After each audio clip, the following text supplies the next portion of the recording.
Hello and welcome back everyone, we Weeb Online, and today I'm gonna continue the story What If Madara and Kurama Were Sealed Inside Naruto Part 5. If you enjoy this video, please give it a big thumbs up, and to watch more videos like this, subscribe to my channel and turn that bell notification on so you never miss an upload.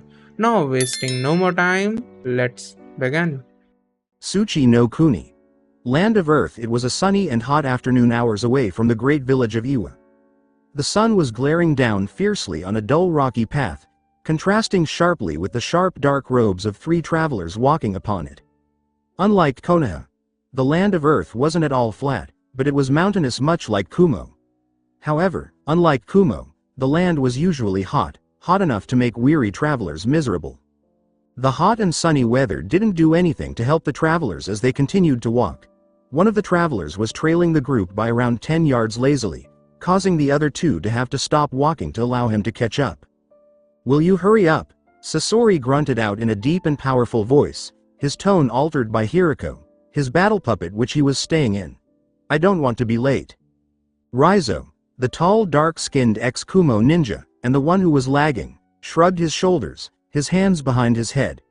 His Akatsuki robe was currently unzipped, exposing his body in hopes that he might catch a cool breeze. He was wearing the traditional Akatsuki straw hat, and he was also wearing his dark shades as usual to avoid the glaring sun. There were two katanas strapped to his back, parallel with each other and facing diagonally to the right, against his right shoulder. "Man, calm down," Raizo said as he continued walking at his normal pace. "I'm not used to hot weather like this. It's always cooler in Kumo, and at least it's cloudy in Aim. Not everyone is from the desert." Sasori responded with a grunt as he continued waiting for Raizo to catch up. Kakuzu, the other Akatsuki member who was sent with the group, merely waited in silence as he observed the scene before him.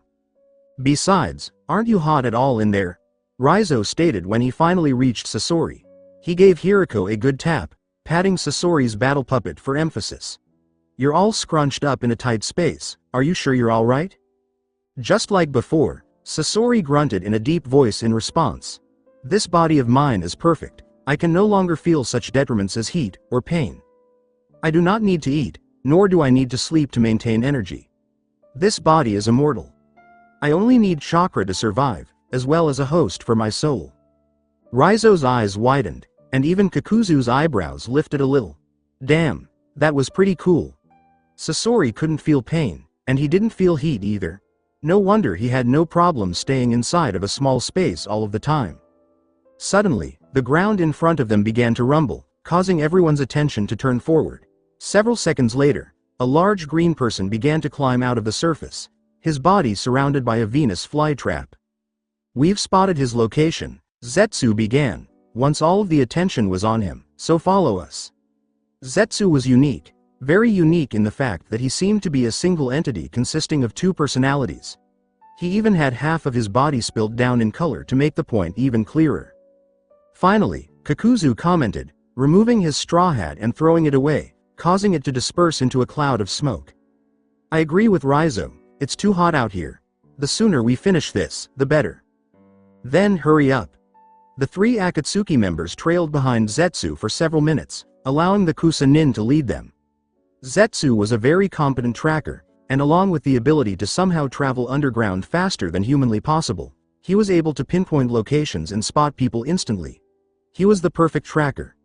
Eventually, Zetsu led them to the small valley, where they could see a house and a modest dojo built next to a small river. "Deidara should be in that dojo," Zetsu stated, pointing down the valley. "You guys do your thing. We're heading back to Aim now." With that, Zetsu sunk back into the ground in front of the three, disappearing and heading back to Aim. All eyes were narrowed down at the dojo, the three preparing to recruit the newest member. "Deidara's dojo. Akatsuki? Why would I care? You'd just be interfering with my affinity for art." The three Akatsuki were somewhat surprised when they entered the dojo and confronted Deidara. First of all, the dojo itself wasn't like any dojo they had ever seen before. The entire place was full of strange clay or metal sculptures, as well as paintings. Second, Deidara himself wasn't what they had expected either. The ninja before them was probably around 16 years old. If Akatsuki already didn't have Kimimaro, they wouldn't believe that a young guy like Deidara would be a famous S-rank ninja, exiled from Iwa.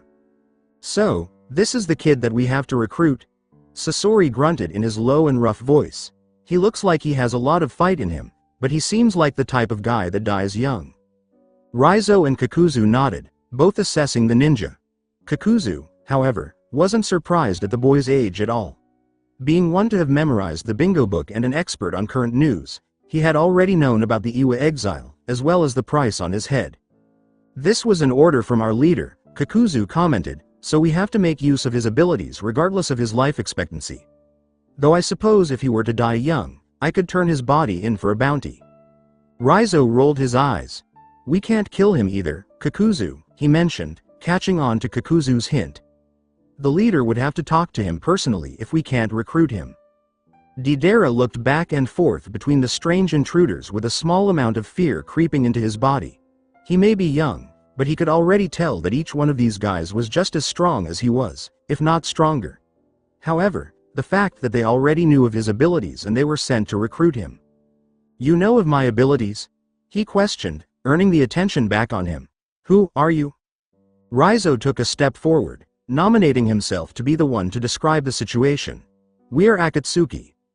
We are a group of S-ranked elite ninja who have been banished from our own villages, and have been selected by our leader to help build a better world. Deidara snorted, clearly amused by that description. I thought you actually knew something about me. I'm not much of a builder, I'm better at destroying. We know, Kakuzu stated, his low voice and dark eyes causing Deidara to be immediately wary of him. You're a bomb terrorist who's involved with anti-government organizations in multiple countries, even outside of our elemental nation. But, what purpose does that hold for someone talented like you? Deidara laughed again, clearly finding that statement amusing as well. Purpose? There is no purpose. I just blow stuff up when people ask me to, using my creations. Creations? Sasori questioned, not knowing much about the boy. Deidara's face lit up, clearly excited about what he was about to say. It didn't take a genius to recognize that this guy loved what he did. The blonde ninja stuck his right hand into his pocket, and held it there for a second, confusing everyone. Suddenly, he pulled it out, revealing to Akatsuki that he had a mouth on his hand, which was chewing up something. When the mouth opened, a perfectly detailed clay sculpture of a bird came out onto his palm, widening the eyes of everyone. That's right, Deidara responded, showing off the bird which he created with pride in his eyes. Look. There's so much detail in the lines that it exceeds a two-dimensional form. Still, that's not all there is to my art, my creations come to life. With that said, the bird of clay actually flew out of his hand and around the room, very much like a real bird. After several moments, it returned to Deidara's hand as the young ninja continued staring at it with glee. As a shape, it's nothing more than clay. But it explodes. And when it explodes, it changes, and it becomes my art's true form for the first time. The only time you can see my true art is when it undergoes that change. Geijutsu wa bakuhatsu da. Deidara's speech evoked mixed emotions from the group of S-ranked criminals. Annoying, Sasori commented, not at all amused by the speech about his art. Is he done yet? Kakuzu questioned, also bored from the demonstration. Who knows? Raizo said, rolling his shoulders. It doesn't matter. We need to come to a resolution. Our leader did say that Deidara wouldn't come without a fight, so I guess we can't avoid it. Let's make a deal. Deidara raised his eyebrows, curious as what Raizo would propose. Fight one of us, Raizo continued. If whoever you chose beats you, then you'll join Akatsuki, and if you win, we'll leave you alone.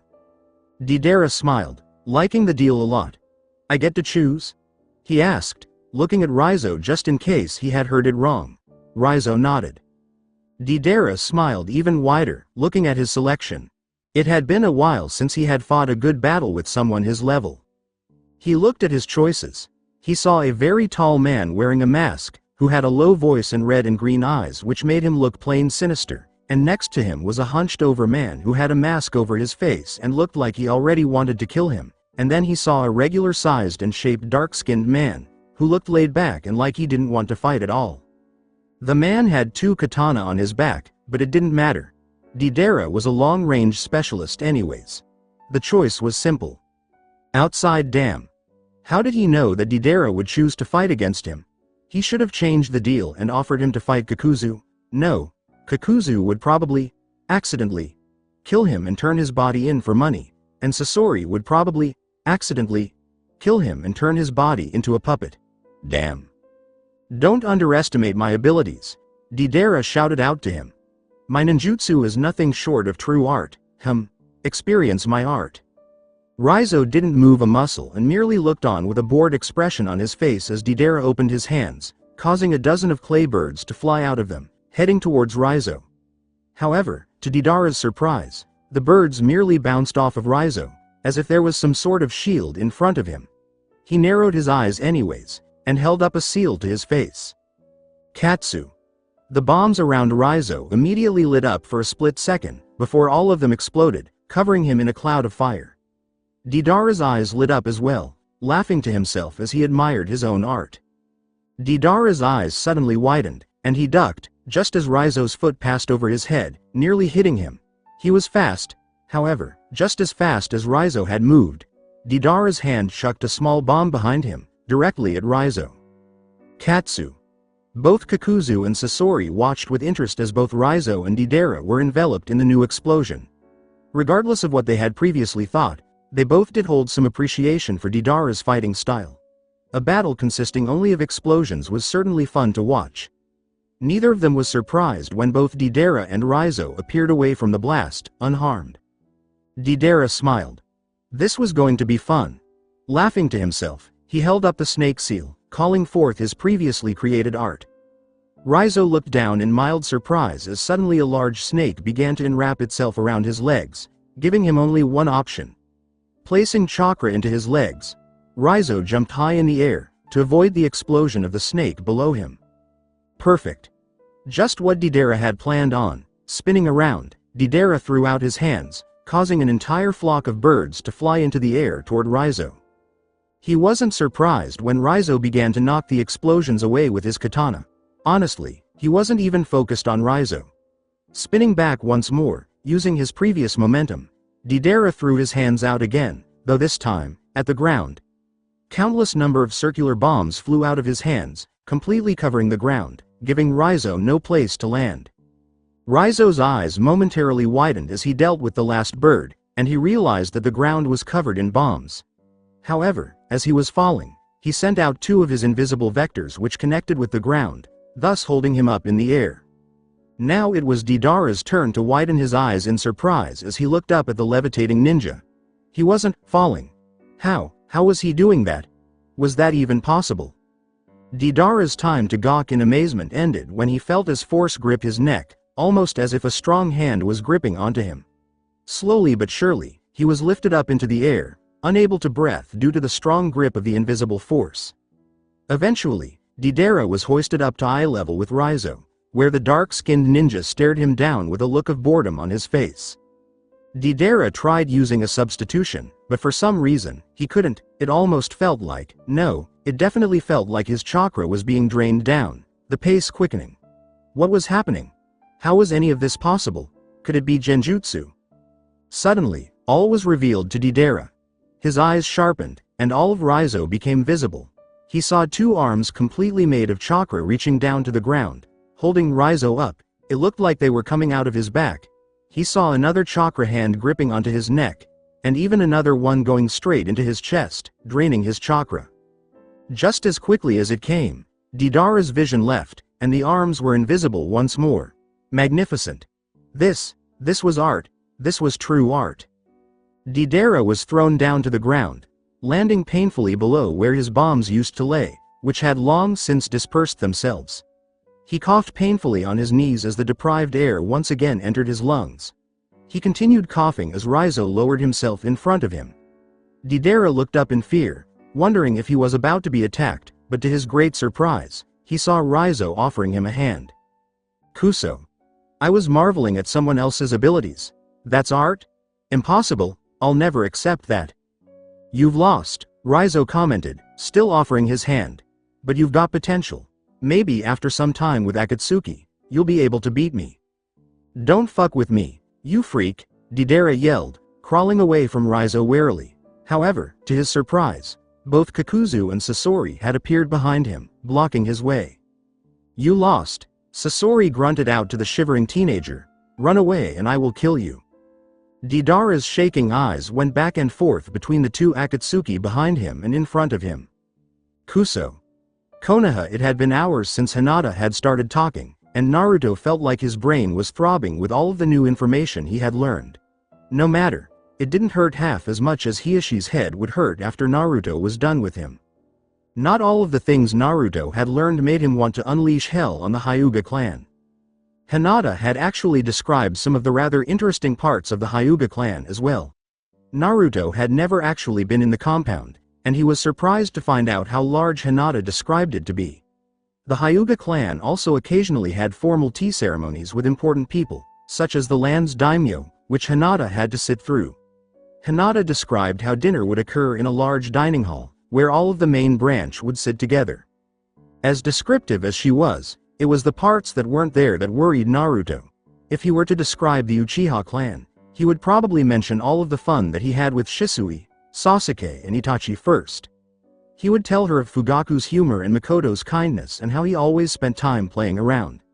Hinata's background had none of that. Because she was an orphan adopted into the Hyuga, she had no real family, and unlike Naruto, she hadn't made any. Well, besides Hisashi and Neji. Naruto had been relieved when Hinata finally mentioned how someone had been nice to her. However, she avoided that subject really quickly and moved on to something else, which confused Naruto. When she was done with her own description, it was time for Naruto to ask questions. His first question was easy. Why did Neji seem to hate him so much? That was a great question, and it required Hinata to take a deep breath and go back on all of the parts that she had skipped over before. It took some convincing for Naruto to get her to tell the real story of the Hyuga, but after Naruto placed a hand on her shoulder and told her that it would be alright, she told him everything. When Hinata was around 4.5 years old, she had been adopted into the Hyuga clan. Hiashi had taken the adoption seriously and allowed her to go through the regular Hyuga ceremony for someone of the main branch. She was given a servant from the branch family, Neji. Naruto was a little surprised when he heard that, but he did remember when Neji would usually escort her home. Well, before he turned into an asshole. Naruto really wanted to ask her why he changed, but he held his tongue, allowing her to continue. She told him that Neji had been happy to become her servant. He told her that he always wanted a younger sibling, but because his mom died, he could never have one. He told her that he would always protect her, and that he would care for her. He had only been around 6 at the time, but he had really meant it. Neji was then branded with a special seal, a seal that would forever keep him a servant to the main branch. A seal that when activated, would cause him unbearable pain, almost to the point of death. Since she had joined the Hyuga, Hiashi had begun to train her very hard, far too hard for her age. He would brutally train her daily, and these training sessions would usually end with her collapsing with fatigue. At some point during this story, Naruto had somehow managed to find a kunai in his hand, but it definitely felt right. Hinata noticed his anger, and she tried to move around that part. She told him that even though she trained hard, Neji and Hisashi, his father, would always help her out and they became a family to her. She told him that when she was young, she would spend whatever time she wasn't training either in her garden, cooking in the kitchen, or researching topics in the Hyuga library, such as easy medic techniques. She told him that those were the only times where she felt like herself. She hated fighting, and she hated training as well. Eventually, her time for freedom would shrink, and Hiashi began to train her more and more. She wouldn't be able to go to the kitchen and cook with the branch members daily anymore, and she would have less and less time to tend to her garden. At this point, Naruto had asked her why she kept mentioning her garden, and why she spent so much time in it. She didn't know how to explain it. She told him that she could spend hours just laying down in her garden, almost as if she was connected to it. Naruto didn't understand, but he just assumed she really liked plants. Before she began again, he asked her about how the branch family treated her. From what he got so far, the main family was a bunch of snobs, but he didn't know how the branch family was. Hinata told him that in general, they were a lot nicer than the main family, which was relieving to him. However, he didn't miss how she said they were a lot nicer to her. Before he interrupted her again, he held that question for later and let her go on. She told him that as the seasons passed, her experience in the Hyuga clan worsened. Some days, her free time would only be when she passed out in the garden, so tired from her grueling training. She told him that she thought about him every day, wondering how he was and what he was doing. She told him that she would always fall asleep with Kitsune, the plushy fox that he gave her in the orphanage, and that she would always carry him with her, thinking of him. Naruto couldn't help but scratch the back of his head and chuckle nervously when she told him this. He really felt touched that she thought of him that much. He thought about her too. One day, she had decided that enough was enough and that she would escape the Hyuga compound for the day and seek Naruto out at the orphanage. Naruto remembered that day. That was the first time he had seen Hinata in so long. She told him that she was devastated to learn that he had been kicked out, but that day she spent with him had been one of the best days in her life, just spending time with him after so long. But that day hadn't turned out to be good after all. They had been attacked by Kumo ninja, and she had almost died. She passed out while Naruto was still fighting one of the guys, and the next morning she had woken up in the hospital. She had no idea whether or not Naruto was alive, and she had sprinted to the nearest doctor, demanding that she be told what had happened. She was more than shocked to have found out that somehow, all the other ninja had died, and Naruto had been seriously injured. She had wanted to see him in the hospital, but before she could reach him, Hiashi had taken her home. He hadn't been happy that she had run away, especially with him. He rebuked her for what she had done, telling her that it had almost cost her life. Her freedom was taken away from her. A year had then passed before she even heard of Naruto, something which was unbearable to her. The difficulty in her training increased, as well as Hiashi's cruelness. But she was strong. His training had made her strong, physically and mentally. She wouldn't crack under his cruelness. She had endured, for him. She was almost 7, the year she would join the academy, and she knew that there was a chance she would see Naruto in the academy, so she would endure. Around a month before she went to the academy, Hiashi and her had a scheduled meeting with Iruka to discuss her abilities before she joined. However, to her great surprise, Hiashi had been pranked by 2 Uchiha boys, and he had given chase to them. Hinata had been shocked to find out that one of the Uchihas was Naruto. Naruto had been adopted into the Uchiha. She was so happy for him, but at the same time, she couldn't help but wish it had been with a different clan. Hiashi, ever since she had stayed with the Hyuga, had been telling her about how much he hated the Uchiha, and how they were rival clans. He already hated Naruto, and now that Naruto was an Uchiha. From there, Hinata described her life through the academy as a time of hard training, though Hinata was happy through most of it, because she was able to see Naruto every day. She had also made another friend, even though he was an Uchiha, Sasuke. Things seemed to have been getting better for her. Until the day she had decided to eat dinner at Naruto's house. While she told him she had personally loved the experience, Hiashi had seriously rebuked her for disobeying his rules and eating dinner with Uchiha. He had trained her so hard that day that the training ended when she passed out. She continued training like that, nearly every day, which was doing a number on her. She became emotionally unsure of whether or not spending time with Naruto was a good thing, or as it appeared to Naruto, her sudden shyness. Life continued for her, until the next fateful day that Naruto had convinced her to leave the compound and spend the day with him. Naruto almost wanted her to tell him that she didn't leave, but he already knew that she had. Now that he knew that Hiashi had brutally trained her the last time she disobeyed him, he hated himself for convincing her to leave again. But as the story told, she agreed with him, and left and spent the day with him. Naruto intently listened to this part of the story when she arrived home that night. This was it, the part of her life that had changed her so dramatically. He really needed to know what happened that night, and he was greatly shocked. Apparently, Hiashi wasn't pleased that he had been disrespected twice. He had summoned the entire clan to the main dojo, and Hinata was forced to fight him. As she continued to tell him this part, her voice became quiet and she began to stutter more and more. Naruto also found himself extremely nervous at this point, almost not wanting to know what happened next. Hiashi had brutally struck her down, in front of everyone. But, for some reason, she had stood up again. He had yelled at her to beg for forgiveness for spending time with Naruto and disobeying him, but she wouldn't. He knocked her down again and told her to repent, but she wouldn't.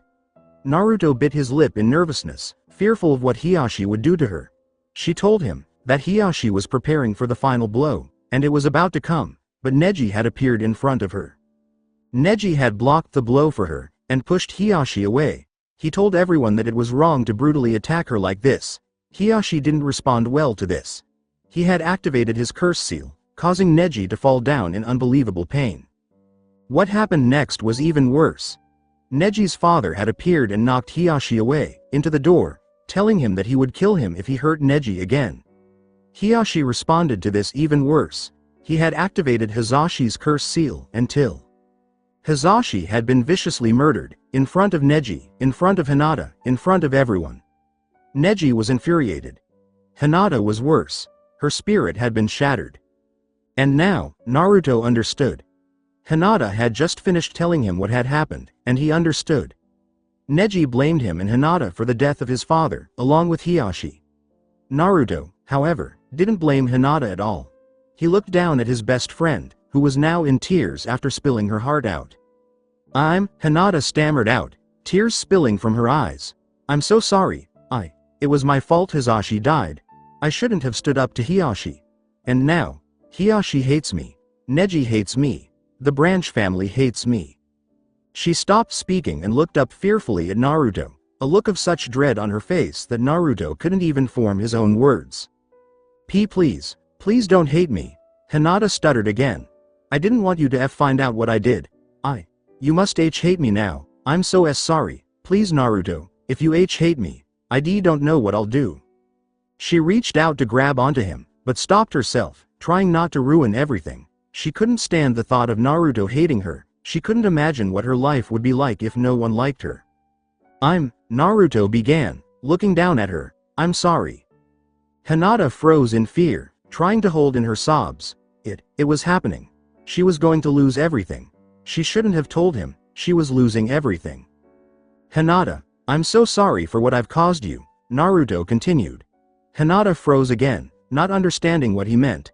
I shouldn't have asked you to spend time with me, without knowing what I was doing. I'm sorry that I had to put you in this situation, but most of all, I'm sorry that I've let your suffering go on for so long.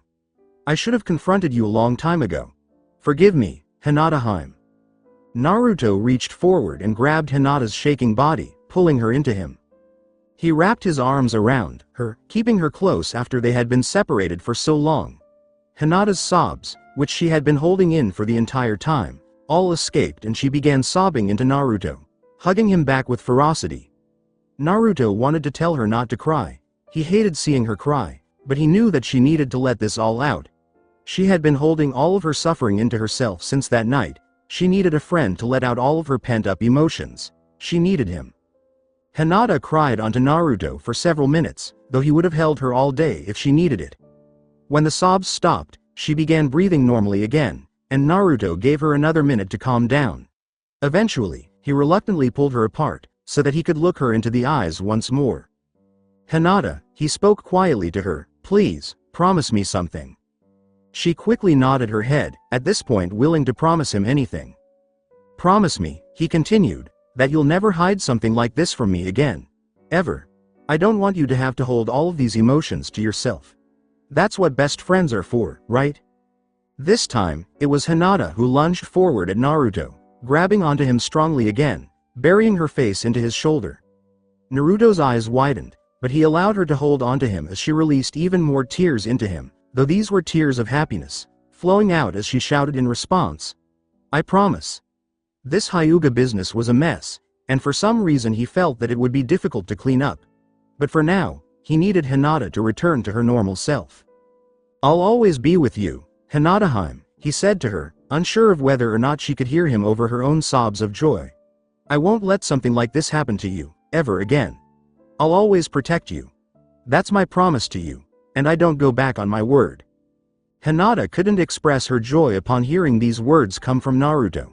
Knowing that he cared so much for her, and that he would always be with her, she couldn't have asked for anything better. That's when she realized something. As Naruto continued to hold her, as she let her weeks of emotions loose on him, she realized something that she hadn't noticed before. For that one moment when she thought that Naruto was going to leave her, she felt worse than she had ever felt in her life. She had felt that life just wasn't worth living anymore. But when he told her he would always be with her, she felt such joy flow through her body. That's when she realized, the joy she was feeling now, it had all left her when she thought Naruto was going to leave. and it enveloped her when he said he would always protect her. Naruto was more to her than just a best friend. She realized that Naruto was the only true joy she had in her life. He was her only courage, and strength, and protection. Naruto was much more than a friend, and she would never lose him. She would never let him go. She realized that she would rather die, like she had felt before, than have him hate her or have him taken away. That surprised her, to have such strong feelings, but these feelings that she felt while being enwrapped in Naruto's arms, she wouldn't trade the world for it. So she made her own promise to herself. That she would never let Naruto leave her, and she would never let anything bad happen to Naruto if she could prevent it. That was her promise. And she had no intentions of ever forgetting it. Later Naruto exited the sewer alone, allowing Hinata to return to the Hyuga compound, of course, after she reassured him that she wouldn't be in trouble for being late. When Naruto realized that he had held her back again, he almost had a heart attack, wondering if Hiashi would be just as mad as last time. However, she told him that Hiashi cared little of her for the moment, and he had ignored her for some time. Naruto felt somewhat relieved, though at the same time upset. All of this Hyuga stuff was such a headache. But for some reason, he felt as if his headache had just begun. He thought his mind would be at rest after he confronted Hinata, but it was just the opposite. How the hell could Hiashi get away with killing Hisashi? That was murder. All those clan rules were bullshit. He tried his best to avoid the Hokage, mostly because whenever he saw the old man it was when he had been caught stealing, but this time, he found himself walking straight to the office, without having been caught for anything. He was going to barge right in there and give that man a piece of his mind. He was. Heads up. Naruto's mind momentarily froze up for a second when the voice warned him, causing him to look up. To his surprise, he saw Neji walking in the street, coming directly toward him on an opposite path. He immediately tensed and looked straight forward, making no eye contact. Almost naturally, he readied a kunai in his hand, either for attack or substitution. He couldn't sense any nearby kunai that he would usually place on the rooftops for substitution, so he would be out of luck if he needed to get away fast. He noticed Neji was wearing a type of backpack. He wondered what could be in it. Seconds passed, and Naruto eventually came into a stride's length of Neji. Time seemed to slow down as they passed each other, neither one looking at the other, and Naruto could hear his heartbeat in his brain, pumping loudly. The moment of uncertainty came, and Naruto walked directly next to Neji. Naruto passed Neji and continued walking, allowing him to exhale in a sigh of relief. Nothing had happened. Neji hadn't attacked him. That was relieving. After hearing Hinata's story, Neji pretty much had a right to attack him. Yes, it was Hiashi who dealt the final blow to Hisashi, but if Naruto had listened to Hinata and allowed her to return home on time, Hisashi would still be alive, and Neji wouldn't be alone and brokenhearted. Haha, this is the type of excitement I was talking about. The dark and deep voice in his head proclaimed. Wait, deep, since when could he place an adjective on the voice in his head? He remembered when he first started recognizing the voice. He actually believed it was his own thoughts. Then he was able to recognize that it was another entity's thoughts, and then the thoughts turned into an actual voice, and now, he could describe the voice as masculine and deep, almost dark-sounding. That was strange. How exhilarating was that? The voice continued. Not knowing if he was going to pull out a kunai and attack you. That's the type excitement that I promised you. Your life has changed. Now you're constantly at risk. And it only gets better from here. Naruto didn't like the sound of that. I don't want a life filled with danger. He thought back to the voice.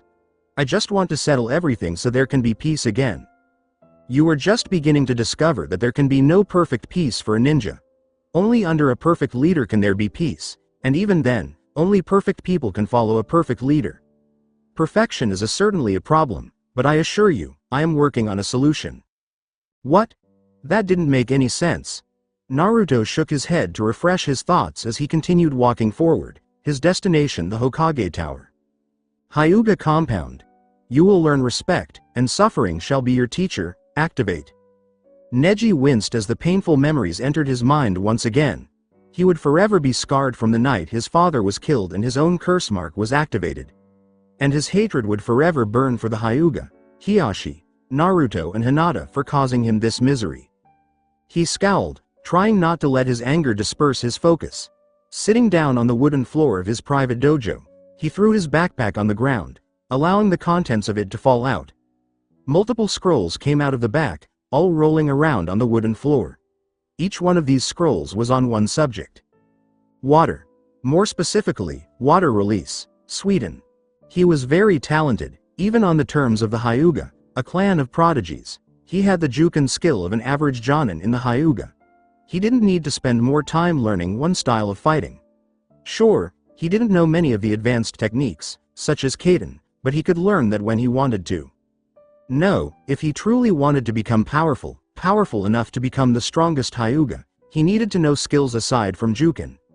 Juken was very powerful, but if he encountered an enemy like an Uchiha, who was able to read all of his movements and avoid his strikes, then he would be rendered useless. Likewise, if he were to fight a talented long-range fighter like his new teammate, Tenten, Juken would mean little unless he brought the fight to close range. Also, if he were to encounter Hiashi, the man would be able to easily defeat him in a Juken death match. Hiashi certainly wasn't going to teach him any water techniques. He didn't even know he himself was water-natured until he had purchased a chakra-sensing piece of paper. He was generally unsurprised that the small piece of paper became damp, dripping with water. Just as the Uchiha had a general affinity towards fire, Neji knew that the Hyuga had a general affinity towards water, not that they would take advantage of using the superior element. No, the Hyuga were too prideful, and they would only use Juken. Disgusting. Neji sighed, clearing his mind as he opened the first scroll on water. It began with the description of the element itself and what he needed to do to master it. It had detailed pictures of hand seals and body motions necessary for jutsu. This was good. Let the learning begin. Hokage Tower. Naruto marched up the Hokage Tower, his anger growing with each step he took. He couldn't believe that the Hokage was allowing all of this to happen. That was terrible. Naruto didn't care that the old man allowed him to get beat up as a child and live on the streets. That was fine. That was a part of who Naruto was and it made him strong. But he wouldn't stand by and let the Hokage allow Hinata to be abused in the way that she was. He eventually made his way to the top hallway where the Hokage's office rested, his anger at a peak.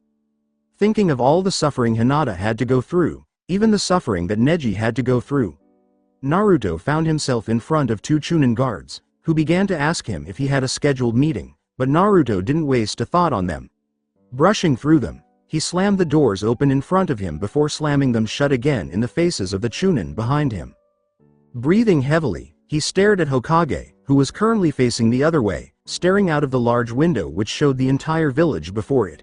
He was fully robed in the traditional Hokage outfit, and he was smoking on his pipe, or Naruto assumed, judging by the smoke coming up from him. "Please, take a seat, Naruto. I've been expecting you. I had some tea specially prepared for this occasion." Naruto compressed all of his surprise upon finding out that the Hokage had been expecting him, even making him tea, in order to maintain his burning anger. Striding forward, he took a seat in a chair in front of the Hokage's desk. "If you've been expecting me, then I'm assuming you know why I'm here. How could you let this happen?" Naruto shouted out at the Hokage, not wasting a moment before he began speaking of why he was here. The Hokage visibly sighed, his shoulders shrinking, and he extinguished his pipe, turning around to look Naruto straight in the eyes. Naruto's eyes temporarily widened in surprise. It had been years since he last saw the Hokage, and he guessed that was why he was surprised at the look on the Hokage's face. He imagined the old man to be powerful and energetic, but the look on his face as he looked back at Naruto just made him seem old. "Please, Naruto, have some tea," he offered for the second time, now smiling at the blonde boy while pointing to the cup on the desk in front of Naruto. "I don't want my assistant to be crestfallen when she sees that your tea was left untouched." Setting an example, the Hokage took his own cup of tea in front of him, and brought it up to his face, lightly sipping it. "Ah," he exampled with a smile on his face. Sitting down and sharing hot tea with a friend is one of life's greatest pleasures. Naruto scoffed, though he reached for his own cup, not wanting to disrespect the Hokage so blatantly. He took a sip of the tea, causing his eyes to widen once again. It was delicious. Naruto couldn't help but feel the calming tea douse the fires of his roaring anger inside. Regardless, he brought up his statement again while there was still heated hatred within him.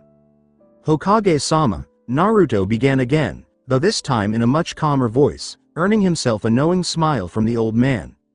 Naruto couldn't help but think the tea was just a way for the Hokage to calm him down. You know I don't like coming to your office, but I have to.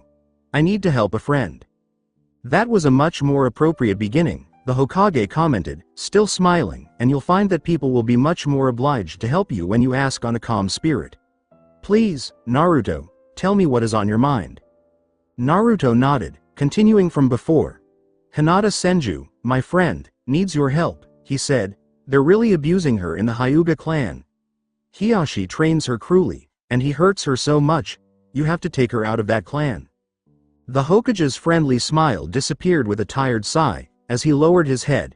He lifted the cup of tea to his face once more, taking a long sip from it, allowing the conversation to sit in the air, allowing time to pass before he responded. I know of the Hyuga clan's cruelty, Sarutobi responded after setting the cup of tea down. Nothing goes unknown.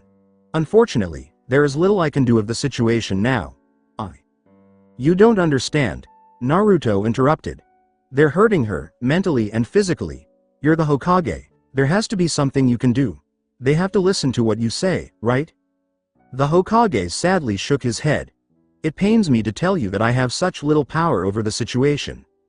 The entire council agreed to the Hyuga clan owning Hinata, and now that she's a part of the Hyuga, their own clan rules prohibit my interference of how they treat their members. But, Naruto stated, trying to find a way around it. How far do their rules go? Hiashi murdered Hisashi. He murdered him in cold blood, just because of disrespect. Hisashi is a ninja of the leaf, which is under your rule. Can't you do something about that? I know of Hisashi's death, the Hokage said, and it saddens me greatly. Hisashi was a wonderful asset to the leaf, and he was a dear friend of mine as well. Hiashi was punished for killing one of my ninja, but because of the Hyuga rules, it was not enough to take Hinata away from him. And because he has such influence over the council, we cannot override his contract and take Hinata away from him. Naruto slouched back in the chair, depression creeping in. So, there was nothing he could do. Hiashi owned Hinata, and even the Hokage couldn't change that. Hinata would forever be within Hiashi's cold grasps. Do not lose hope, the Hokage suddenly said, causing Naruto to look up at him in curiosity. Tell me, what is it that you truly want to happen? I just want Hinata to leave the Hyuga clan forever, and for her to stay away from all of their cruelty. Naruto said without a moment's hesitation. The Hokage nodded, smiling almost proudly at Naruto. I'm glad that Hinata made such a good friend. Do not worry, Naruto. Hinata is owned by the Hyuga now, but even though she is owned by them, that does not change her true blood. Hinata is a Senju, a valued bloodline to Konoha, and it is our ultimate goal for the Senju to be reborn in this village. In order for that to happen, Hinata, as the sole survivor, will have to start her own clan, in the Senju compound, in hopes to rebuild the bloodline. Naruto's eyes widened and he jumped out of the seat in surprise. You mean she'll get to leave the Hyuga and form her own clan, in her own compound? That was incredible news. The Hokage nodded. Indeed. When Hinata becomes a legal adult in the eyes of the village, she will be given the responsibility of reviving the Senju, the Hokage answered. In other words, when she becomes a genin, a ninja of Konoha. This was unbelievable. It's incredible. Hinata would leave the Hyuga in a year when she became a legal adult. Thanks, old man, Naruto said, downing the rest of the tea in one go, before he dashed out of the office. The Hokage smiled, happy seeing the child happy. Naruto and Hinata had both seen enough misery in their life for a grown adult, and it was time that some happiness finally came unto them. Yugakure. Village hidden in hot water, forest trail. Akatsuki. Fuck that. You're probably just a group of ass-wipe pagan hypocrites who know nothing about religion. Yahiko flinched at the foul words of his target. He was currently somewhere outside of Yugakure on a forest trail, where he had cornered a ninja named Hidan, who had run away from the former ninja village after slaughtering several people. Akatsuki wasn't just a group for any powerful ninja. Hidan would have a lot of learning to do. But his skills were certainly needed, and Yahiko would merely have to work around his vivid personality. You don't seem to strike me as the religious type, Yahiko coolly noted, trying to get to know more about this man. They were currently in the middle of a forest path, where Yahiko had intercepted Hidan, who was clearly noticeable with a giant three-bladed scythe on his back. "Take that back, you pagan fuckface." Hidan yelled back at Yahiko, clearly offended. "I'm very fucking religious. Maybe I'll give you an example. Jashin, give me a good kill." Yahiko's Rinnegan eyes widened at Jashin. So, that's who this guy was. Well versed in information, Yahiko knew that Jashin was god of war and violence, and its followers were experts of exactly that. Yahiko's reports told him that Hidan was merely an immortal S-rank ninja around the age of 20 who was fed up that his village resigned as a ninja.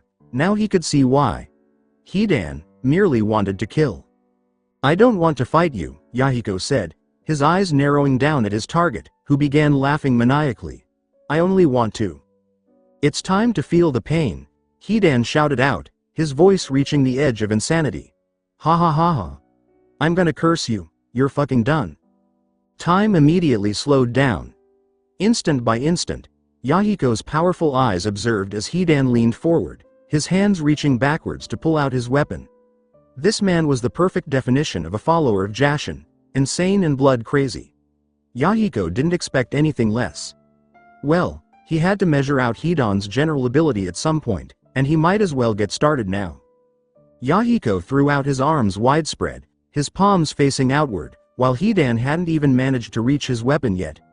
Reaching out his chakra, Yahiko connected it with the two objects he desired, and completed the jutsu. Bansho Tenon.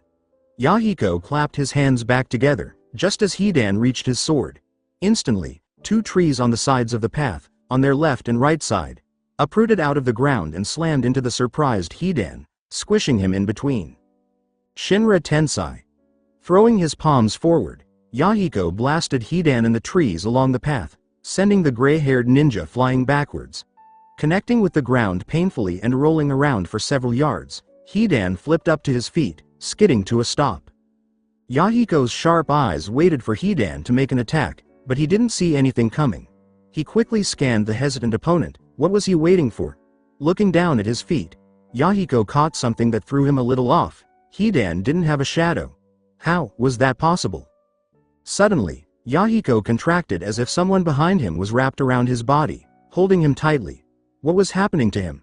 There's no way that Hidan could use force jutsu. Wait. Yahiko quickly looked down, and sure enough, he saw what he had expected. Hidan's shadow form was currently holding his own shadow, maintaining a strong hold on him. Interesting, whatever Hidan's shadow did to his shadow actually hurt him. That reminded him a lot of a certain clan from Konoha.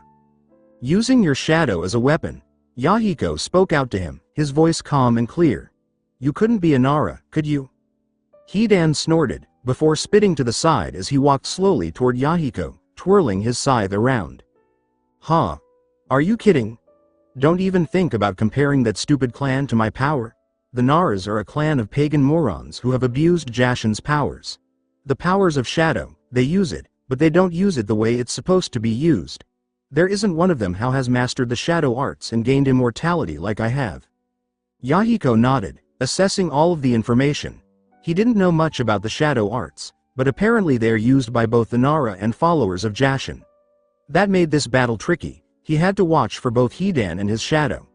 This was harder than usual because Hidan's shadow seemed to have departed itself from Hidan himself, moving around freely.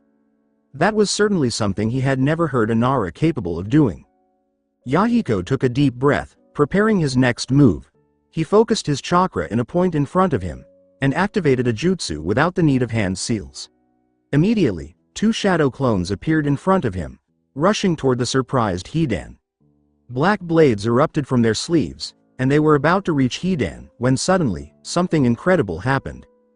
Hidan's shadow let go of Yahiko, and caught up with his clones in less than a second, using incredible speeds. The shadow then stabbed his clones' shadows through their hearts, causing them to disperse into smoke. Hidan, after seeing this, started laughing, clearly amused at what had happened. Haha. You think your shadow clones can compare to mine? He mocked. Suddenly, Hidan's shadow began to crawl out of the ground, until it stood standing next to Hidan, the exact image of the user. However, unlike a normal shadow clone, Hidan's shadow still looked like a shadow. It was completely black. A silhouette of Hidan, The silhouette even had its own three-bladed scythe, and was standing in the same pose as Hidan.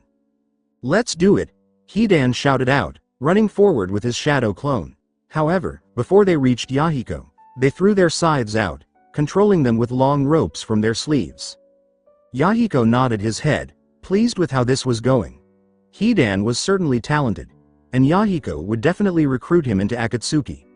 Now, he merely had to convince him. He was done sizing up Hidan's abilities. This battle was going to end. Yahiko held out his palms, facing the ground, and immediately, again without the need of hand seals, water began to pump out of them at incredible rates.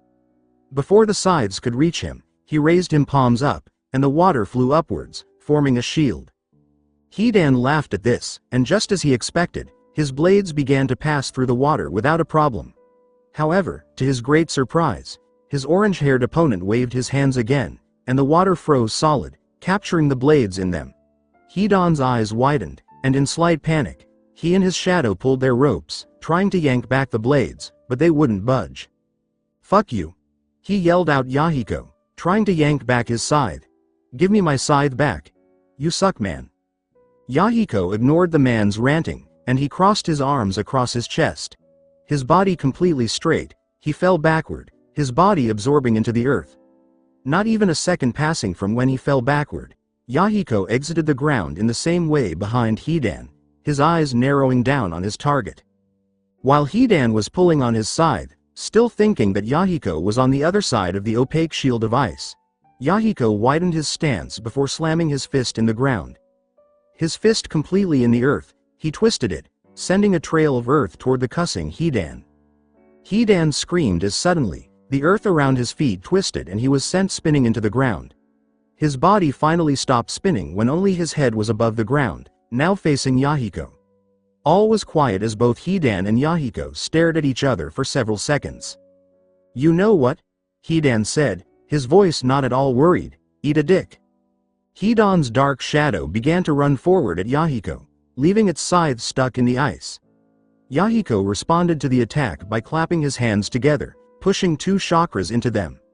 Suddenly, two wooden branches from the sides of the path erupted out of the ground, both slamming into the shadow in a split second, squishing him in between. However, to Yahiko's surprise, the shadow merely fell back into the ground below the wood, before it climbed back out again, completely unharmed and silent. Yahiko nodded, accepting this fact. Hidan's shadow was just as invincible as he was, even more so. Summoning two more chakras through his body, clapping his hands together in a tiger seal, he took a deep breath in, preparing his attack while the shadow charged again.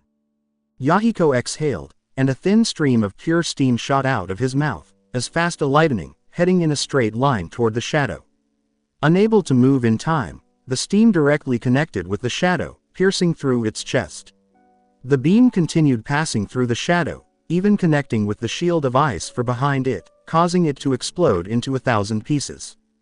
Yahiko cut of his stream of air, and closed his mouth, observing the effect on the shadow Hidan. To his surprise again, the hole in the center of the shadow's chest merely closed up, leaving it unharmed again, allowing it to continue charging forward. This shadow was tough. It was time to change strategies. He immediately spun back in a circle while taking steps back, and held a seal up to his mouth again, though this time, pouring different chakra into it. Taking a deep breath, Yahiko exhaled once more, though this time, a stream of frost and ice came out of his mouth like a cold wind. The shadow was hit with the ice head-on, and instead of merely dispersing and reforming like before, the actual shadow was frozen in place, ice forming around its body like a giant crystal. It was frozen successfully. Yahiko ran by the shadow, ready to fight the actual Hidan, who by now, had actually gotten out of the ground and retrieved his scythe. "You're a real pain in the ass, you know that," Hidan commented, rolling his neck around. "But I'm ready to go all out, what about you?" Yahiko shook his head. "I've seen enough," he said, his voice void of emotion. "You will be recruited into AIM, but before you argue more, let me share something with you." Hidan lowered his scythe for a moment, preparing to listen. For a moment, Yahiko stared into his eyes, and Hidan couldn't help but twitch nervously under the glare. It felt, like the orange guy was staring into his very soul. "I see," Yahiko commented randomly, as if he had just discovered something. "You ran away from your village because you couldn't stand their peaceful ways. In order for you to maintain your Jashin ways, you need blood. The village wouldn't allow this. So, you killed all of your neighbors and ran away, trying to follow Jashin. Akatsuki is where you should go. If you accept, I will allow you to return to the world of missions, where you will be allowed to kill again and not get in trouble. I'll send you specifically on missions where I need someone dead. You'll be able to kill again in Akatsuki, as opposed to running away from village Anbu and bounty hunters with a price on your head." Hidan's reflex urged him to tell the guy to fuck off, but he actually stopped and thought for a moment. His religion, he didn't know how this guy knew about it, but he was right. He needed to kill, and this guy was offering him a job as a killer. What more could he ask for? "I will pay you, and you will live freely in my village," Yahiko continued, seeing Hidan actually think about it. "The village will view you as a hero, just like the other Akatsuki captains. You will be the last member to join. With your arrival, Akatsuki will truly begin. You will be the captain of a squad of ninja who will follow your ways. You'll have dangerous missions to complete. While Akatsuki's true goal is peace, blood must be shed in order to obtain and secure this peace. You can be used for that." Hidan looked down, thinking hard. He would be able to kill again, and he wouldn't be penalized for it. He needed this, he wanted this. Hidan looked up into Yahiko's eyes, his decision made. He would join Akatsuki, for Jashin. Konoha. Weeks later, Naruto woke up in his bed around 7 in the morning, and after making it and dressing himself, he walked to the kitchen to make himself some morning breakfast as routine. Summer was ending, and pretty soon, the 4th year of the academy would begin. They only had around 2 months for a break in between the years, and their first month was coming to an end. Personally, Naruto couldn't wait until the academy started again. This was going to be his last year. And after he graduated, he would become a genin on a team with Sasuke, the rookie of the year, and Hinata, the smartest of the class. And Hinata would be able to leave the Hyuga. Everything was going to be great. It was going to be just like he imagined it would be years ago when he came up with this plan. Well, except, he hoped Hinata would return to her normal self. What happened that fateful night in the Hyuga compound had scarred her, and Naruto could tell she was really hurt from it. She had blamed herself for the cruel death of her father figure, and Neji blamed her as well, making her life in the compound a cold and frozen hell. Hiashi didn't bother training her anymore, and Naruto didn't understand what that guy was trying to do. Still, his cold treatment didn't do anything to help Hinata regain her courage. He didn't really know how to explain it, but after that afternoon he had confronted Hinata and found out about the Hyuga. She really had changed, but not how he had expected. He had wanted Hinata to become the fearless troublemaker that she had been in the orphanage, not caring about any rules, but instead. She didn't avoid him anymore, and she wasn't as shy, but, how could he put it? She was attached to him, in a way. She clung onto him at times like her life depended on it. Naruto didn't mind it. No, he would just wait happily until she returned to her normal self, however long that took. But, whatever. It was a little weird, and at times Naruto could be a little uncomfortable, but he got used to it quickly. She just needed a friend, and like he promised, he would be there for her. Yo, Naruto. Naruto turned around at the usual greeting as his older brother walked through the entryway to the kitchen, still in his pajamas. He waved at the sleepy ninja who sat down across from Naruto at the table, yawning while he put his hands behind his head. "Remember a while ago when we figured out why you couldn't make a bunshin?" Shisui asked, causing Naruto to turn his head away in embarrassment. "Well, Itachi and I talked about it, and we came up with a solution. Today, I'm going to teach you a new technique, Cage Bunshin." Shisui expected Naruto to explode into happiness, but then he realized that his little brother didn't know what that was yet. Oh well, he would get excited when he figured out what was going on. Hyuga compound. It was raining. Hinata looked up to the sky with worry written on her face.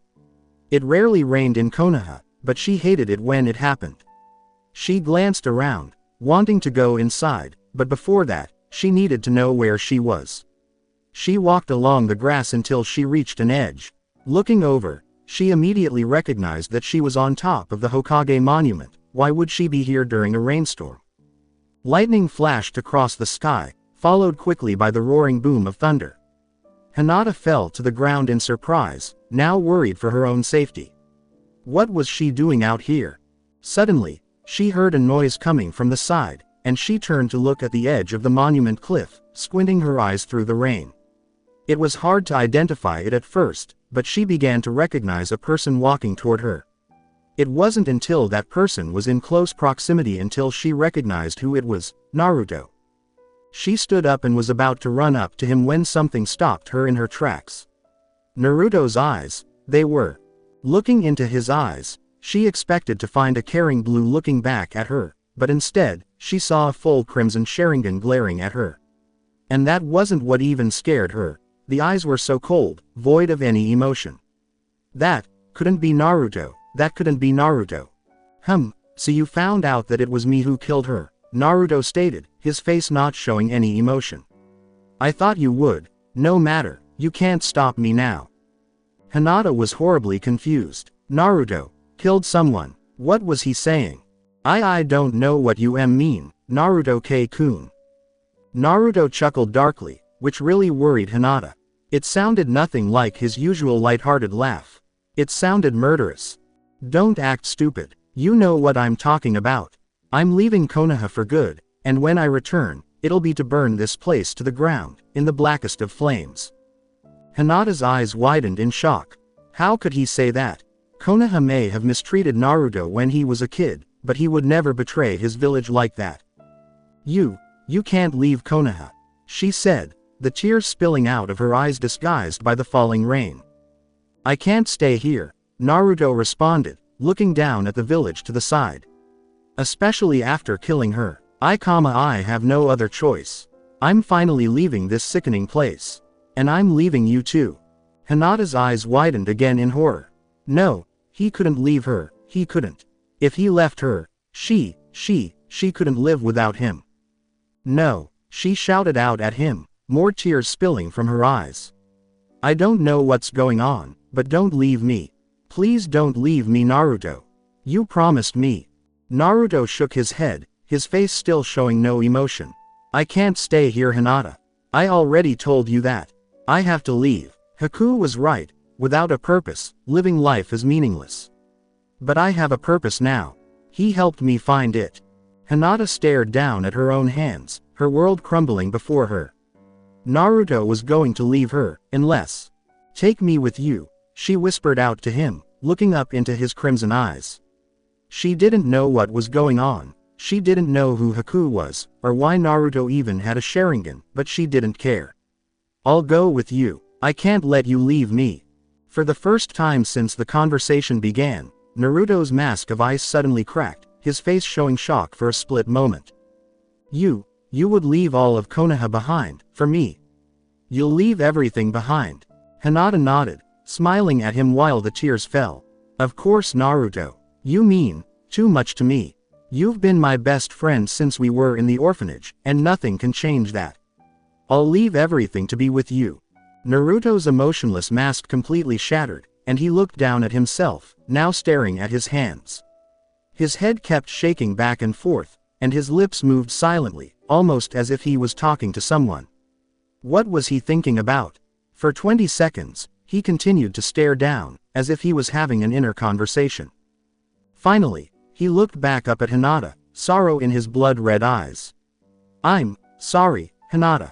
You can't come with me on this journey. This is something I have to do alone. Hinata's heart shattered along with the rest of her world. She felt as if her own heart had actually been ripped from her chest. Breathing was nearly impossible, the pressure was too much. This couldn't be happening. She couldn't lose him. Hinata stared deep into Naruto's eyes, and for some reason, she found herself being lost by them. They continued spinning slowly, and her mind became rapidly hazy. She was losing consciousness. Eventually, the only thing she was able to see was his face, with the crimson eyes putting her to sleep. She was being hypnotized, and there was nothing she could do about it. Close your eyes, Hinata. Close your eyes, and when you open them, I'll be gone forever. She continued crying, closing her eyes like he told her, slowly. She didn't want to close her eyes. She wanted to stay awake and run away with him. But she didn't have a choice. His voice was laced with chakra, and his eyes were so hypnotic. The last she saw of Naruto before her eyes completely shut was him disappearing. Be strong, Hinata. The voice came from behind her. She could even feel his breath on her neck. This was it. He was going to knock her out. She knew it, but she couldn't do anything about it. Her body wouldn't move. She continued squinting, her overflowing eyes shut, holding her breath, trying to hold back in her sobs. Trying to be strong, like he said. And suddenly, darkness. Panting hard, Hinata sat up in her bed. She took in her surroundings. She was in her quarters. Her mattress was drenched from tears and perspiration, and her pillows and sheets were all over the floor. Beside her lay Kitsune, the stuffed fox doll Naruto had given her when she was in the orphanage. Squeezing it tightly, she brought it to her chest and clutched it as she attempted to control her breathing. Had Naruto actually knocked her out and fled the village, or was it just a nightmare?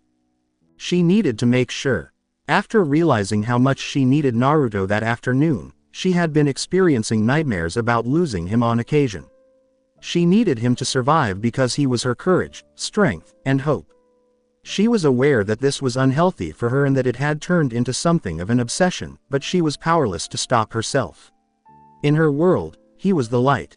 She changed quickly and ran through the hallways, disregarding Hiashi and everyone else's opinions of her as she dashed out of her room.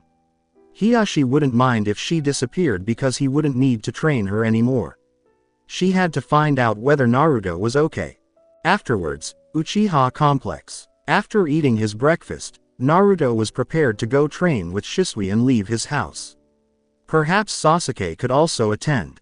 He was unsure because Sasuke was left alone while Itachi, as usual, was away on Anbu missions. As they were best friends, Naruto made an effort to spend as much time together as possible because he knew Sasuke was upset that his brother wasn't home as much. Shisui entered through the front door. He had hurriedly left the compound after breakfast to run some errands. He asked the excited blonde, "You ready to go, Naruto?" And she bounded in front of him, nodding. "Then let's go pick up Sasuke and train. You're gonna love this jutsu." Together, Shisui and Naruto departed their home with the intention of traveling to the training grounds located on the periphery of the Uchiha compound. But before they could venture more than 10 feet from their home, a Chunin Uchiha approached and gestured for them to come closer. He grabbed their attention with his yell, "Shisui-san, Naruto-san," and moved to stand in front of them. "There is a girl out in front who wants to come in. She's not from our clan, but she says she knows you and Sasuke." Naruto's gaze expanded. What would make Hinata visit the Uchiha compound at this early hour of the day? That was peculiar.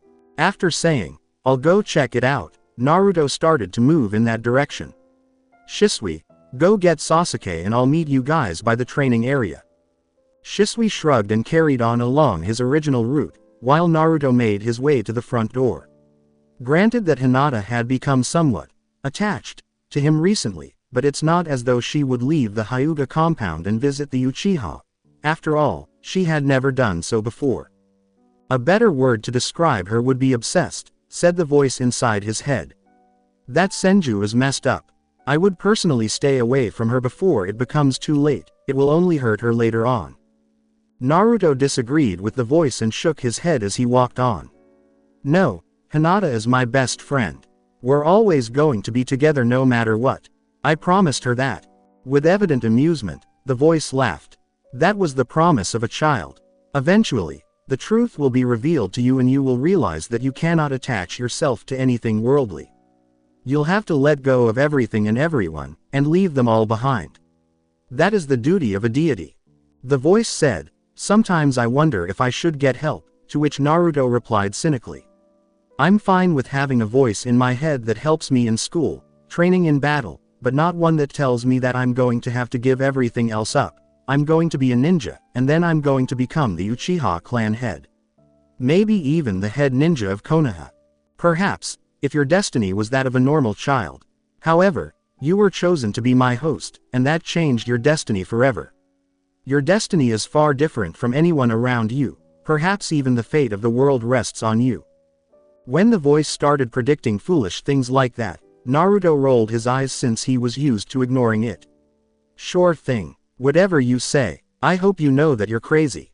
It is not my job to convince you. The village will take care of that. I'll have to do is guide you in the right way. I think I can do better sometimes without your crazy guidance, Naruto said, nearly reaching the entrance. When the truth is revealed, you will seek my wisdom, my power, in order to exact revenge. That is when you will leave all childish things behind you, and that is when I will guide you. Just know that your perfect life, and your perfect plan, won't last long. I can already see everything coming into fruition. But who would have known, Itachi was the wild card after all. I was wondering who it was going to be, and for a while, I didn't know a single person who was capable of doing it. I even thought they might ask you to do it. But I can see the true reason as to why Itachi has been promoted to the head of the Anbu. A natural pacifist, I can see what the effects of blood and death do to him. The council is smart, he is becoming distant, they are going to use him. Rather than asking a question as usual, Naruto chose to remain silent and let the voice amuse him.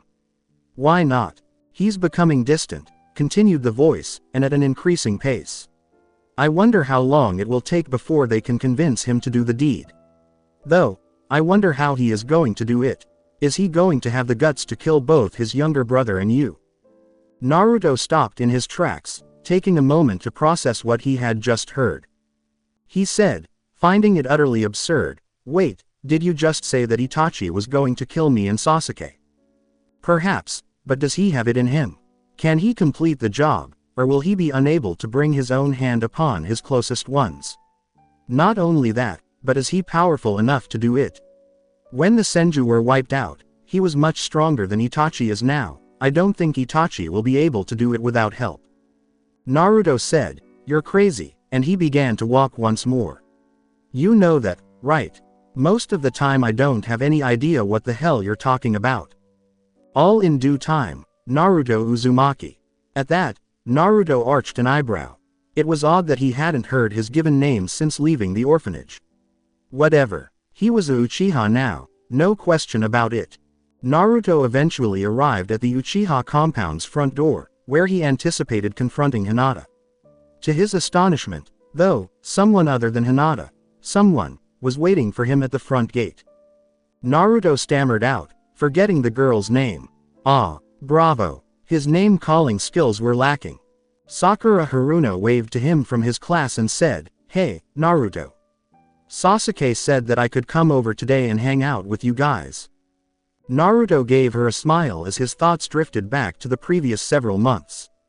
It seems that Sasuke had made a new friend, while Naruto had been occupied for weeks with Hinata's predicament. This shy girl, whose name was probably Sakura or something, sat in the front of the class and was also quite intelligent. Although she wasn't particularly well liked by the other girls, Naruto preferred not to pursue that career path. Sasuke was the object of desire for most of the female students. Naruto was intelligent enough to realize that he was ignorant of people, topics. In addition, the girls' rivalry prevented them from being friends because they were all after Sasuke. Sakura was simply another one of Sasuke's fangirls, albeit a less extreme one, in his eyes. When Naruto had lunch with Sasuke and his male friends again towards the end of the previous year, he was actually shocked to find that everyone was okay with Sakura having lunch with them.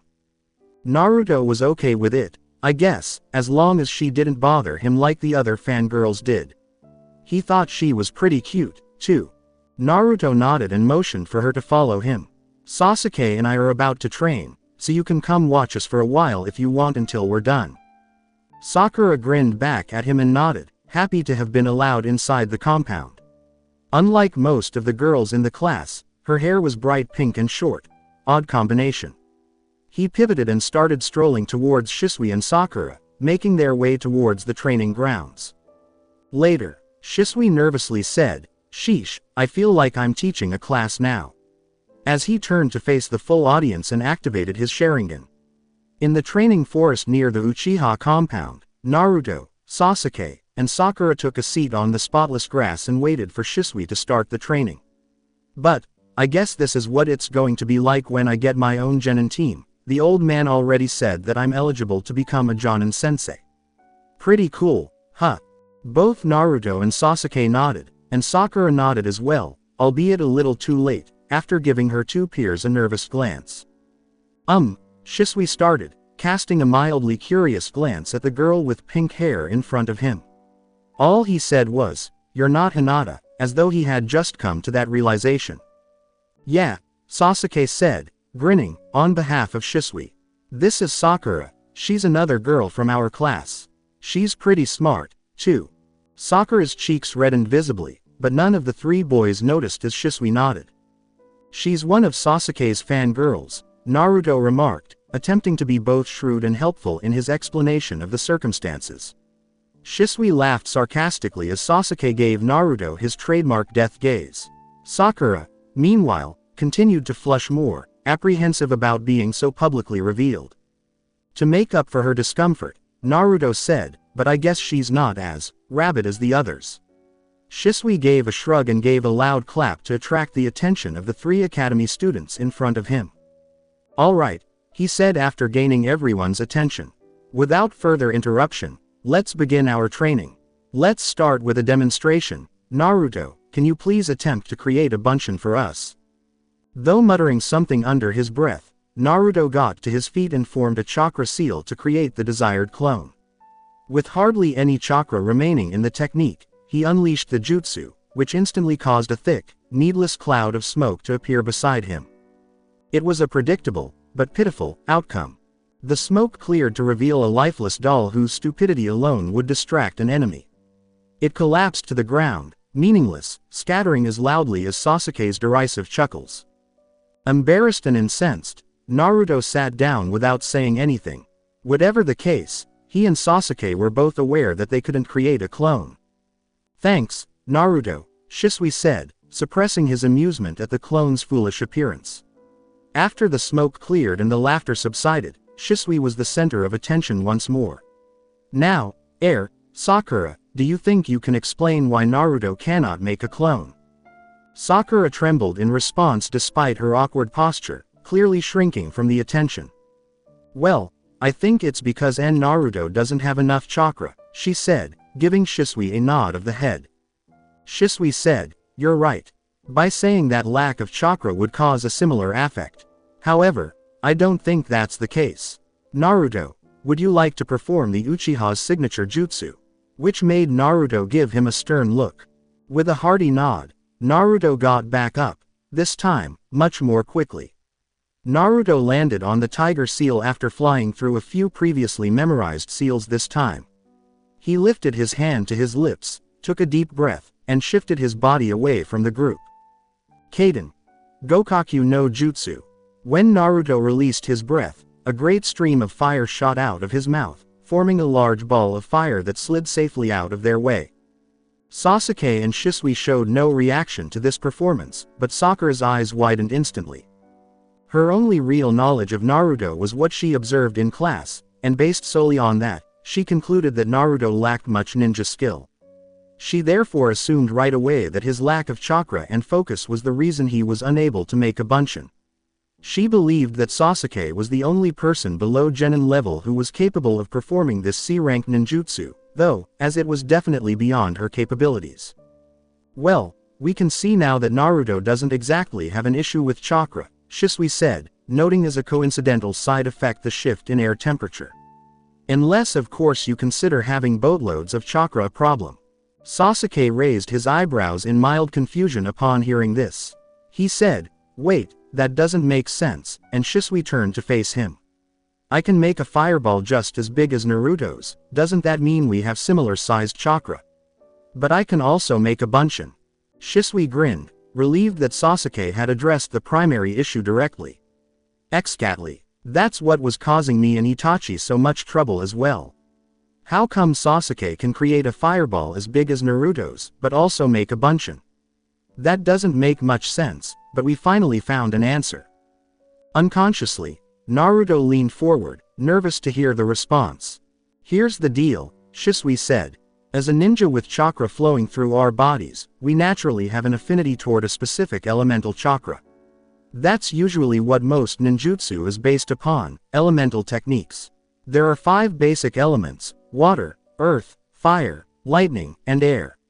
Each person's chakra will naturally have an affinity toward one of these as elements, and only one. That's why you don't see ninja spitting out different elemental techniques during a battle.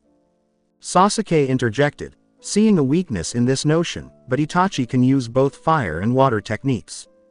Shisui merely gave a nod. Yes, Itachi has an affinity for fire jutsu because he is a Uchiha. This means that learning and using large fire jutsu is not too difficult for him. However, this does not mean that ninja cannot use other elemental jutsu. Keep in mind that I said affinity, which means that it is much easier for a ninja to use jutsu that is associated with their chakra. But ninjas are not limited by their affinity to learn jutsu. All of the elements can be mastered by one ninja, but it's very challenging. To be honest, I don't believe any ninja has ever actually done that. One of the few who possesses the ability to use all 4 elements, fire, water, earth, and lightning, is Kakashi, the former head of the Anbu. However, despite his best efforts, he is unable to control his chakra in order to master wind jutsu. Although lightning was his element of affinity, he was able to use other elements with a great deal of training. Like Itachi, I am limited to using 2, fire and water.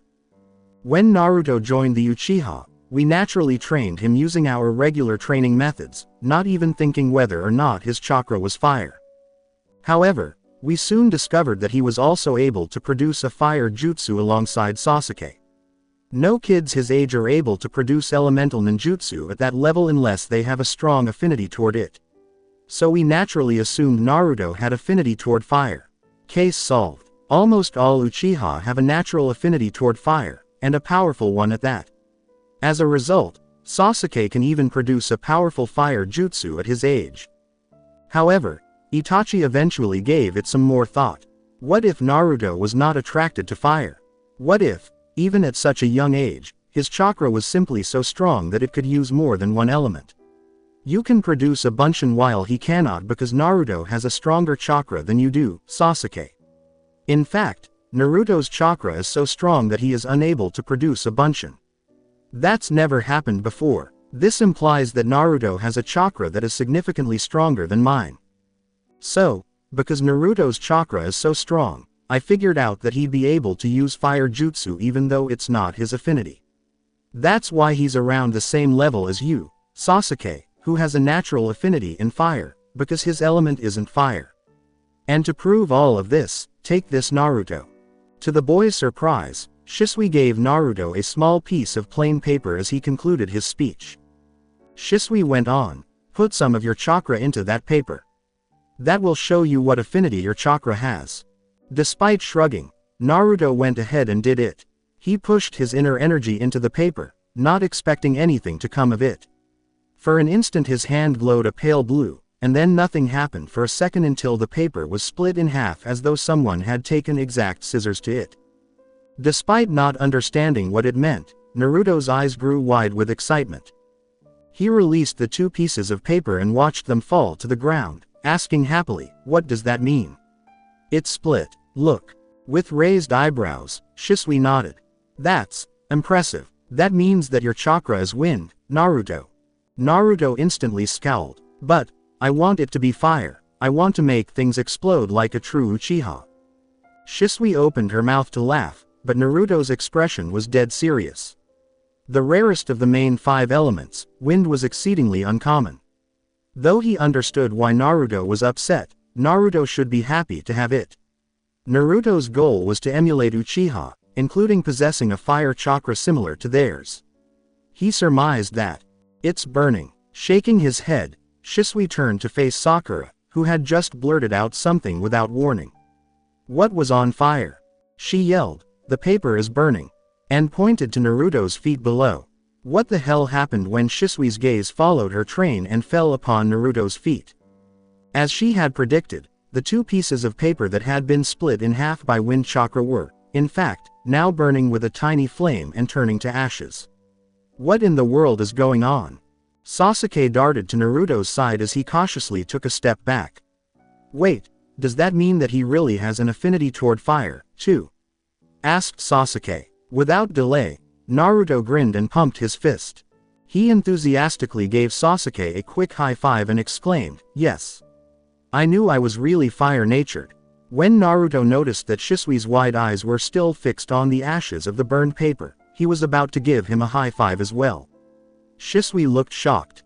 "Does that usually happen?" Naruto inquired, unsure of the reason behind Shisui's sudden shock. Did he not just say that he could still use fire jutsu?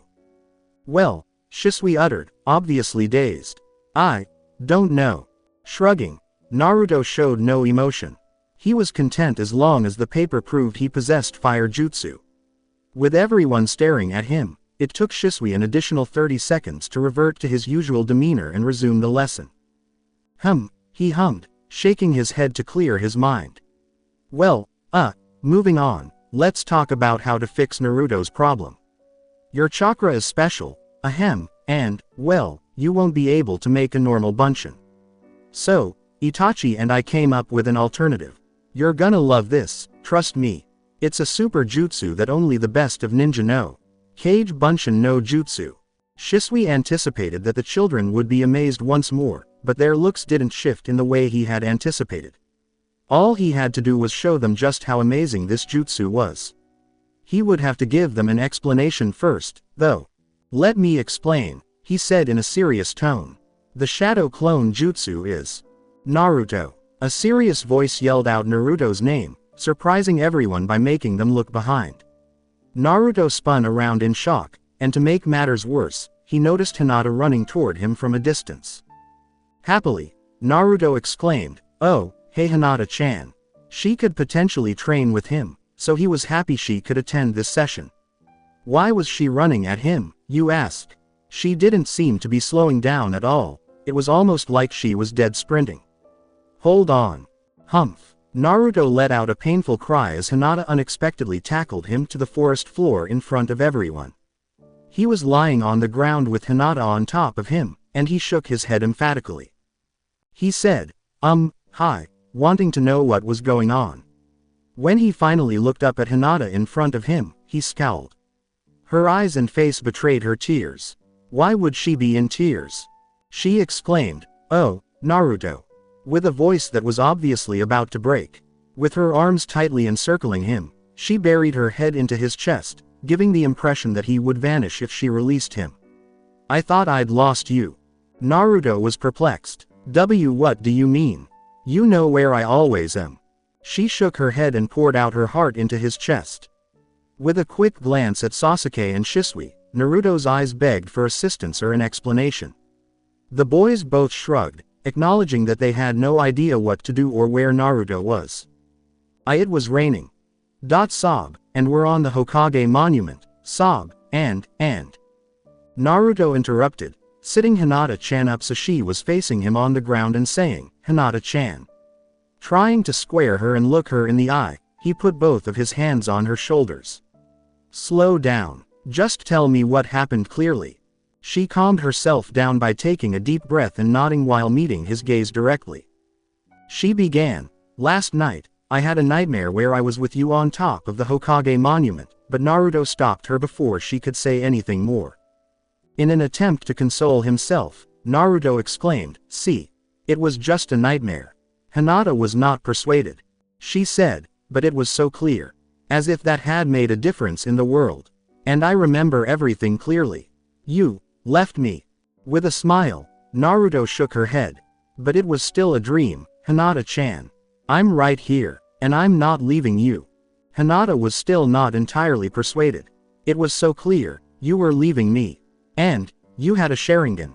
Shisui's eyes grew wide at once. Naruto didn't have a Sharingan, but Shisui noticed the Sharingan represented in the boy's eyes that one night when the Kumo ninja attacked because Madara had taken control of Naruto's body. "That's just silly," Shisui corrected, approaching them and supporting their standing with a composed demeanor. "Naruto doesn't have the Uchiha bloodline, which means that he can't have a Sharingan. Why don't we just relax for a moment and you can tell us what you saw in this nightmare that made you so upset?"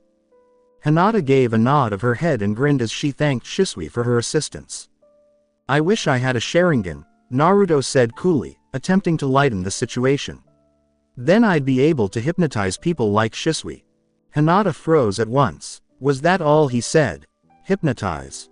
Sasuke approached them and said, just because you have the Sharingan doesn't mean that you can hypnotize people. Sakura followed closely behind him. Shisui's the only one who can actually hypnotize someone with his Sharingan.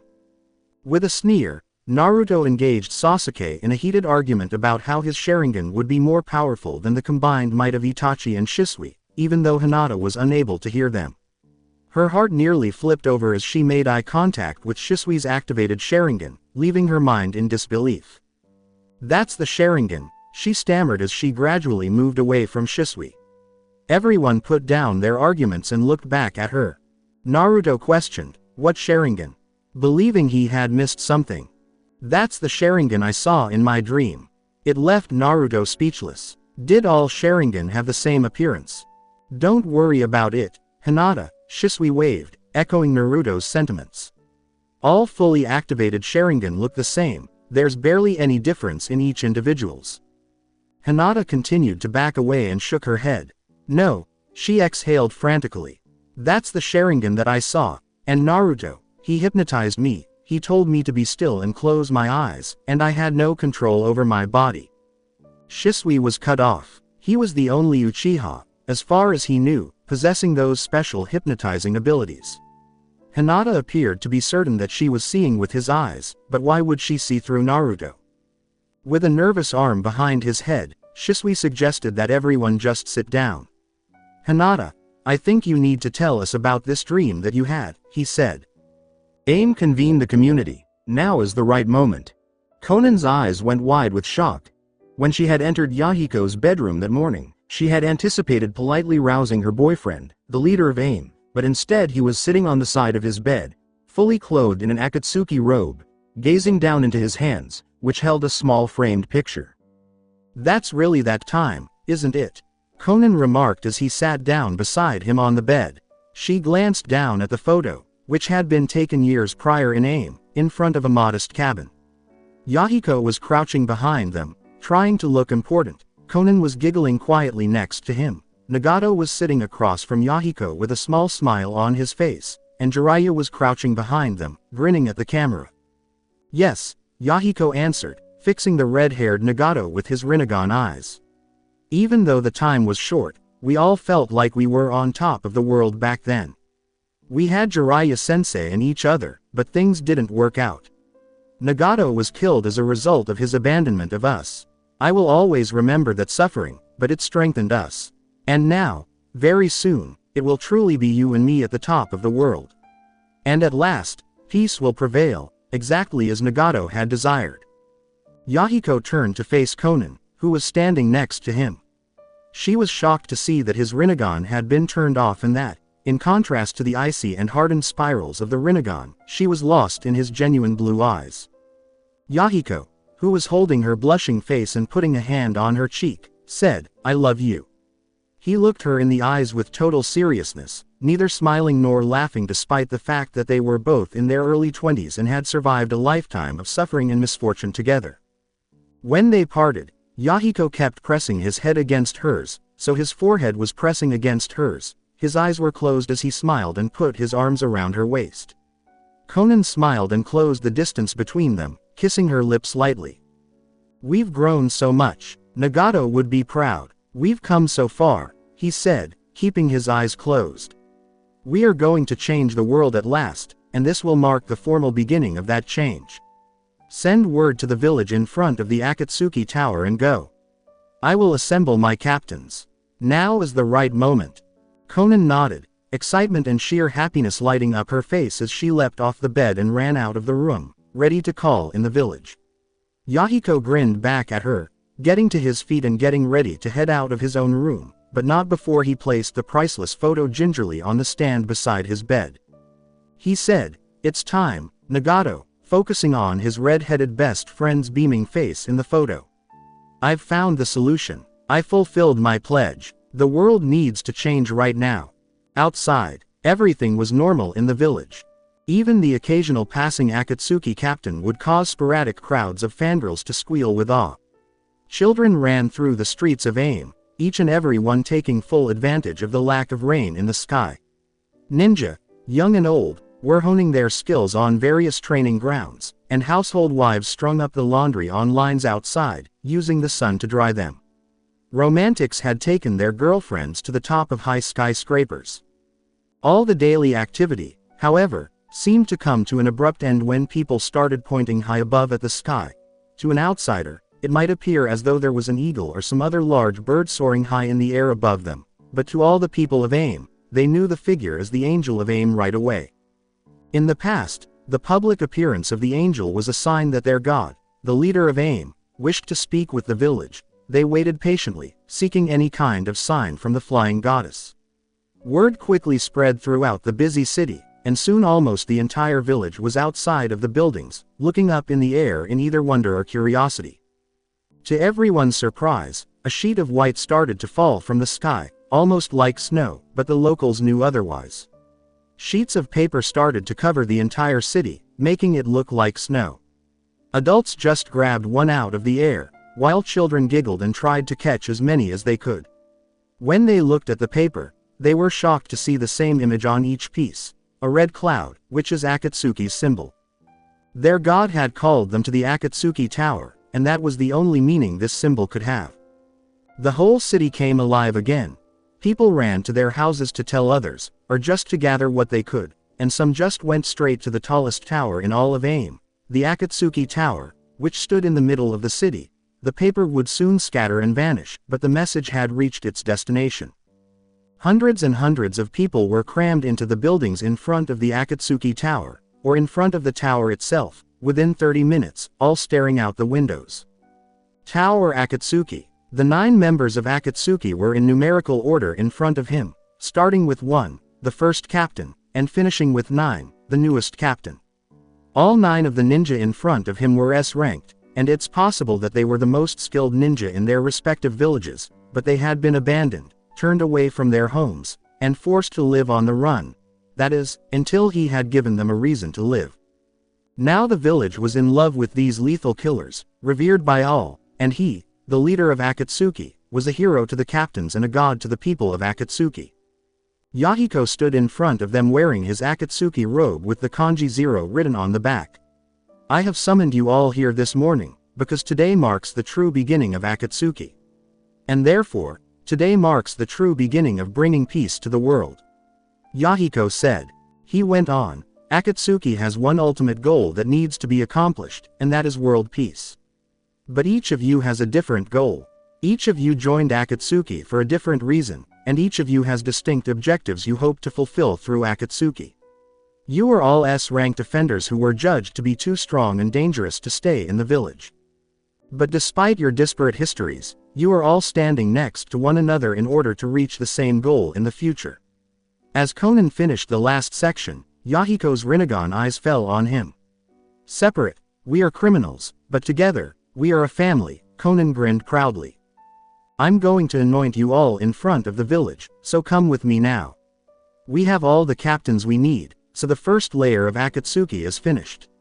I will declare the responsibilities of this organization and each of you will be acknowledged in front of AIM, your new village. May the sun rise with us, Akatsuki, and may it set on a peaceful world, rid of war and torment. Outside, the whole village waited under the Akatsuki Tower's lower balcony, muttering to themselves in expectation. But all of the talking stopped the moment they saw the orange-haired man standing against the balcony rail. He was followed by 9 other ninja wearing Akatsuki robes, all of whom lined up against the rail. The silence came and went in the blink of an eye, and the people cheered and applauded in unison at seeing their god and heroes up close. After applauding for a minute or so, the leader of AIM raised his hands in request of silence, which was promptly returned to him. He then used a seal-less jutsu on himself to make himself heard by everyone by boosting his voice via chakra. A long time ago AIM was used as a battleground by the great nations, Yahiko said. He spoke in a loud, clear voice that could be heard clearly throughout the entire city. A long time ago, Hanzo ruled this city with an iron fist, leading it into famine and misery. A long time ago, I sat by and watched my parents be slaughtered by Konoha ninja in front of me. The crowd fell silent. Those who were old enough to recall these difficult times bowed their heads in remembrance. Yahiko yelled, clutching the rail firmly, "But I survived. And so have you all. I have grown and become strong from the experience, and so have you all. We have all been harmed individually by the past and find it difficult to look forward to a better future, but as a strong nation, we can make that better future a reality." AIM finally joined the ranks of the great nations at this time. I have scoured every country and brought 9 legendary power ninjas with me. They are now faithful to us, AIM, having deserted their villages. We can build a nation with these ninjas that is even more powerful than the other 5.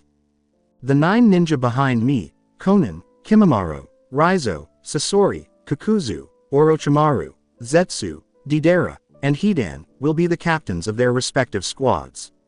In about a month, there will be auditions for spots under these captains.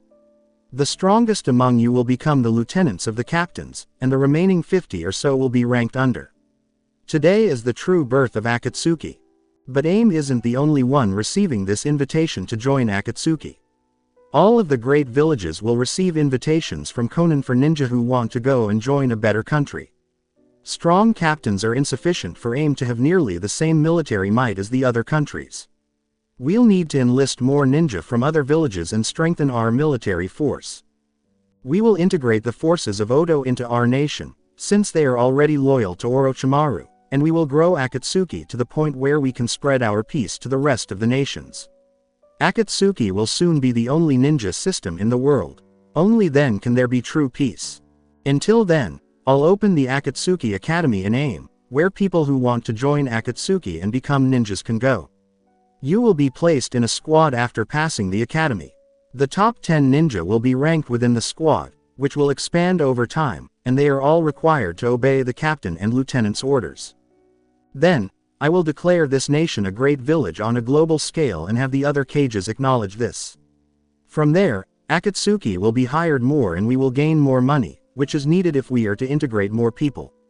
We will gather and collect money until we have more than enough to support us. If this system is established, the other nations will be unable to ignore our growing power. At that point, Akatsuki will become widely known worldwide. After we take control of the ninja villages, there will be peace instead of initially being war and death. There won't ever be another war or fatality. We have the power to shield the next generation from the same wars that ruined our own. Yes, Akatsuki has truly begun. The sun has finally risen to illuminate the world with the glorious daybreak. Akatsuki. Akatsuki is the answer. Kiri. A few weeks later.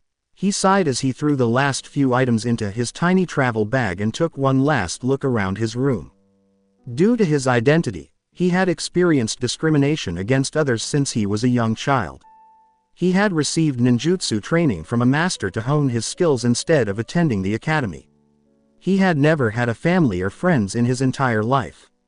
He had only himself, his master, who had just attempted his murder. In an attempt to hold back the tears, the boy took a deep breath. He was left with nothing. At 13 years old, he had only ever wanted to fight for Kiri and serve his master, but everything he had ever held dear had fallen apart in front of him. Because of the power he possessed, his master attempted to kill him. Being unique was something he detested. This was it. He could take no more. Apparently not even his master trusted him. He intended to permanently part from Kiri. He got out a special object and moved to the side of his room, opening the window. He only carried his wallet and a small bag containing his personal items, and he wore simple robes. Everything was leaving him behind. Kiri just wasn't his type. He leapt from the window and ascended the structure until he arrived at the rooftop. After reaching the summit of the structure, he carefully took a piece of paper out of his pocket and unfolded it before taking another look at it. He didn't really understand the strange red cloud symbol on the front of the paper, but the back bore a straightforward message. Akatsuki. AIM. The Red Dawn. A location where you are granted another opportunity. A system that will undoubtedly alter the world. With the promise of a fresh start and the opportunity to contribute to the creation of a new world, this organization welcomes any ninja who desires to leave their village. He knew that he had found this message even though he had nowhere else to go. He was usually traveling alone, but he was astute enough to realize that he would eventually run out of supplies, both food and cash. A fresh opportunity.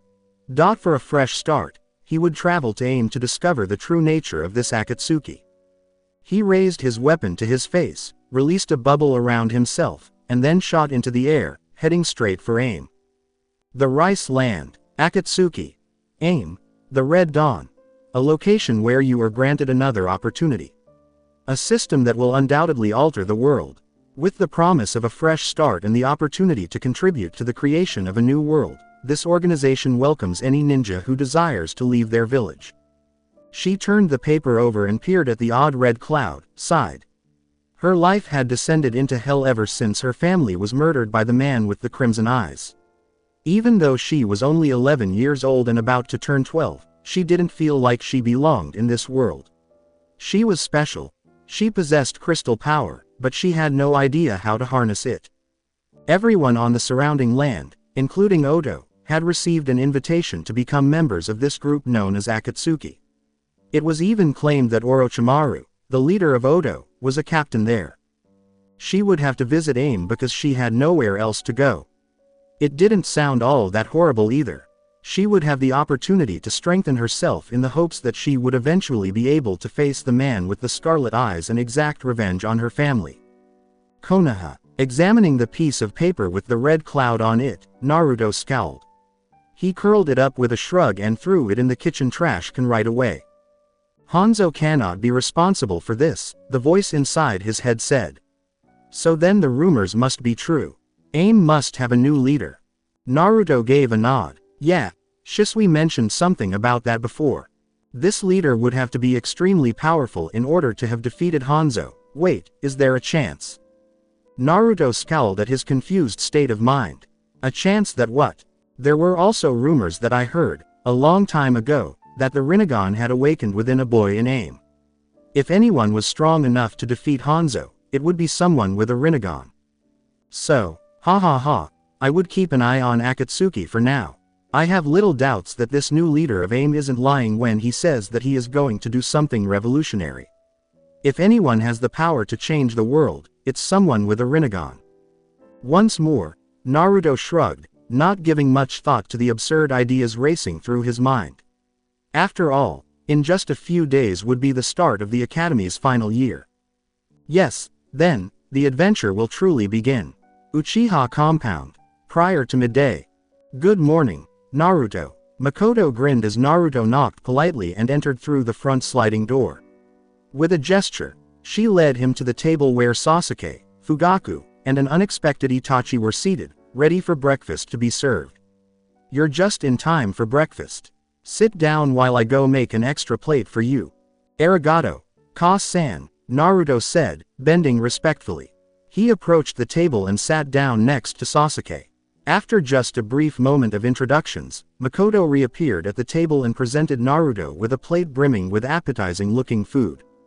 Happily, Makoto said, all right now, after taking a seat. Everybody say grace. Everyone clapped their hands together and exclaimed, Itadakimasu. Together, they started eating the food right away, and everyone was really happy with it. Makoto turned to face Sasuke and Naruto and said, so, are you guys excited for the first day of the academy? This is your last year. After this, you get to go out into the real ninja world. Sasuke mocked, I'm more excited for the last day of school, not the first. We're gonna have a lot of homework and tests, that's nothing to look forward to. But at graduation, then we get to become real ninjas.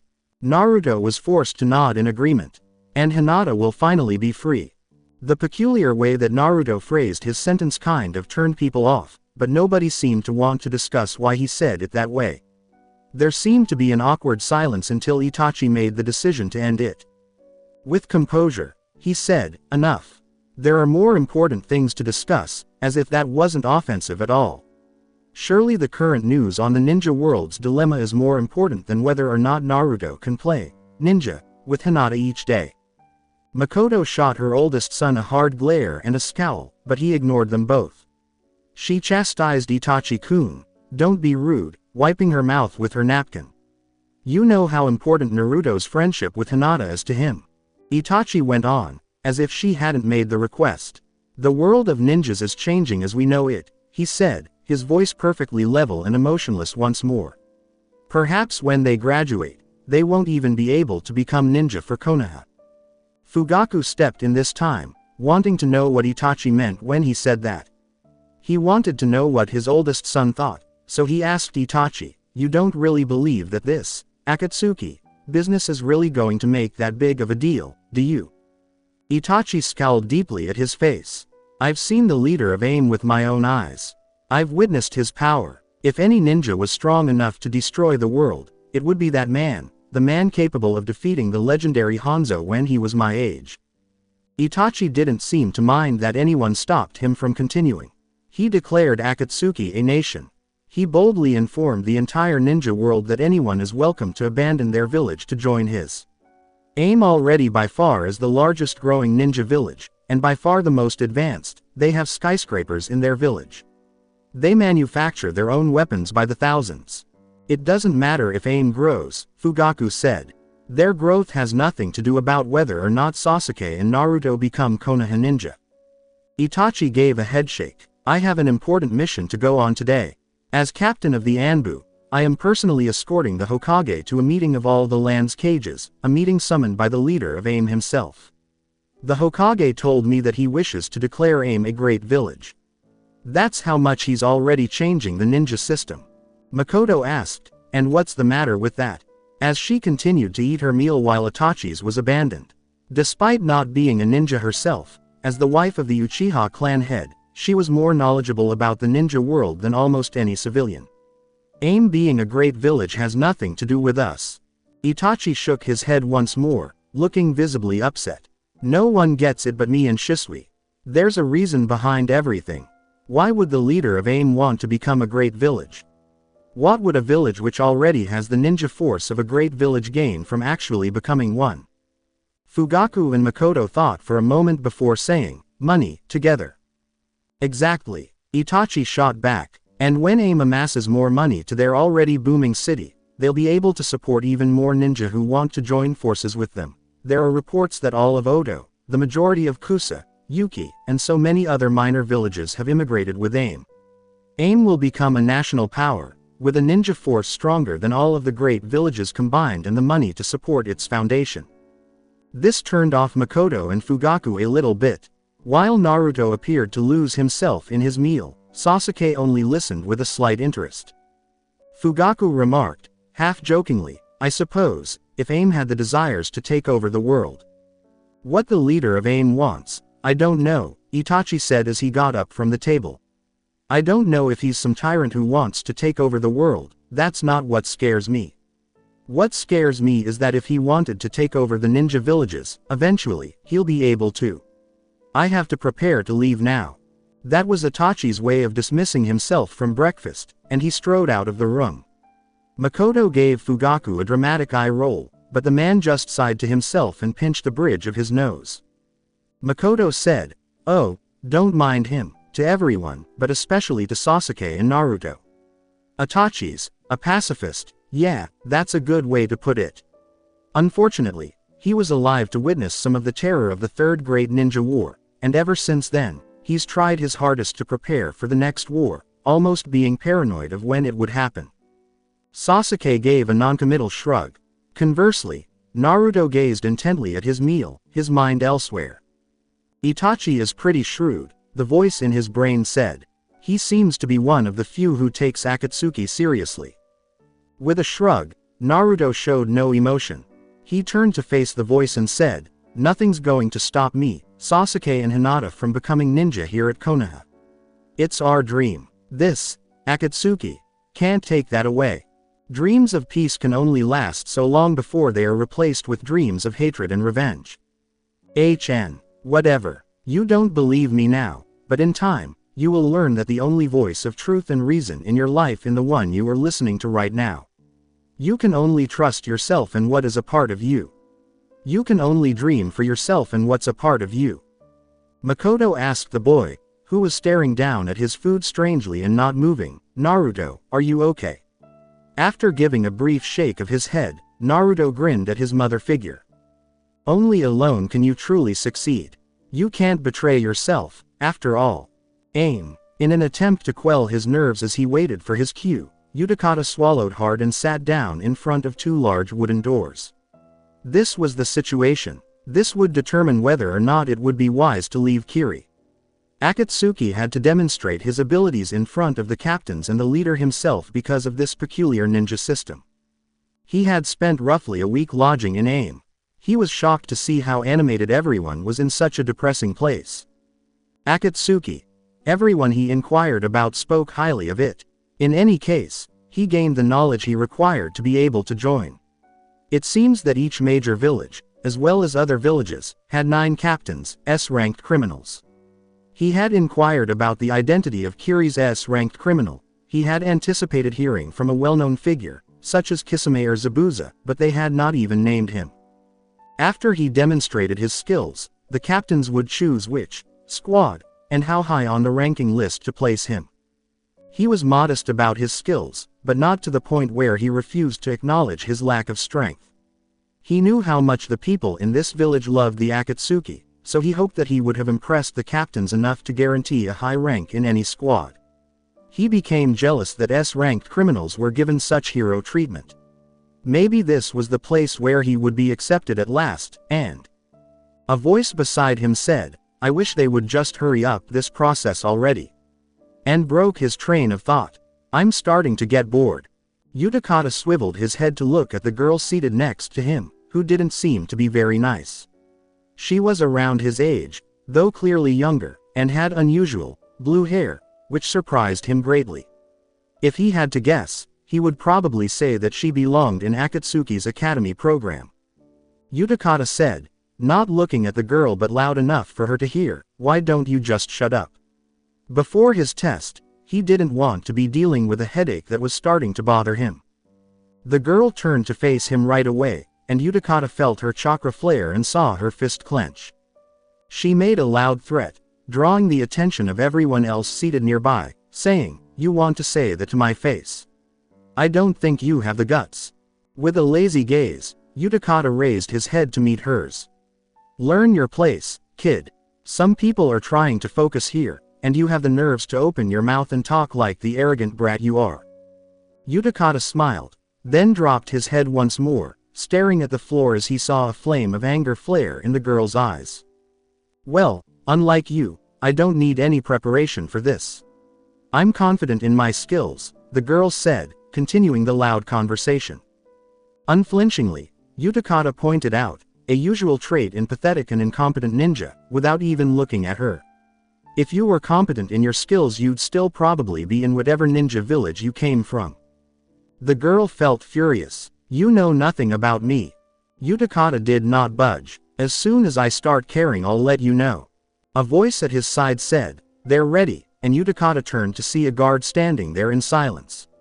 "Utakata, you may enter. Do not forget to bow when the leader presents himself." Main training dojo in Akatsuki. The leader said he had called for the next person to enter, and Raizo adjusted where he was sitting. He had been sitting with the other captains for a few weeks now as they evaluated the qualifications of those who wanted to enter Akatsuki.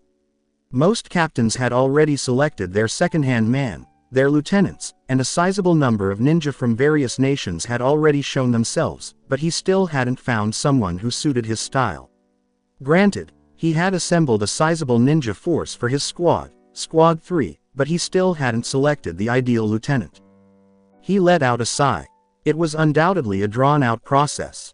He and the other captains were seated on a tall balcony that overlooked the spacious dojo and provided them with a clear view of the people below. "Eventually, you'll have to select a lieutenant," Kimimaro pointed to the person seated beside him in their assigned seats based on numbers. All Raizo did was roll his eyes behind his black spectacles. He shot back, "You're one to talk," maintaining a motionless, disinterested expression on his face rather than moving his head. "You haven't chose a lieutenant either. That makes us the only two who haven't." Kimimaro dismissed it, not really giving a damn. "I guess, but I feel like all the good candidates were already chosen. I mean, I really wanted that puppet guy. He was so cool, and he was around my age too. But, I mean, obviously Sasori had to choose him. Raizo answered, I wouldn't want a lieutenant like that. I want someone who seems calm, collected, not some kid bent on power and revenge. This next guy might be my last hope. The leader says that he's a Jinchuriki, but he isn't crazy. Hopefully. The dojo doors opened, and Raizo cut himself short as the next person entered.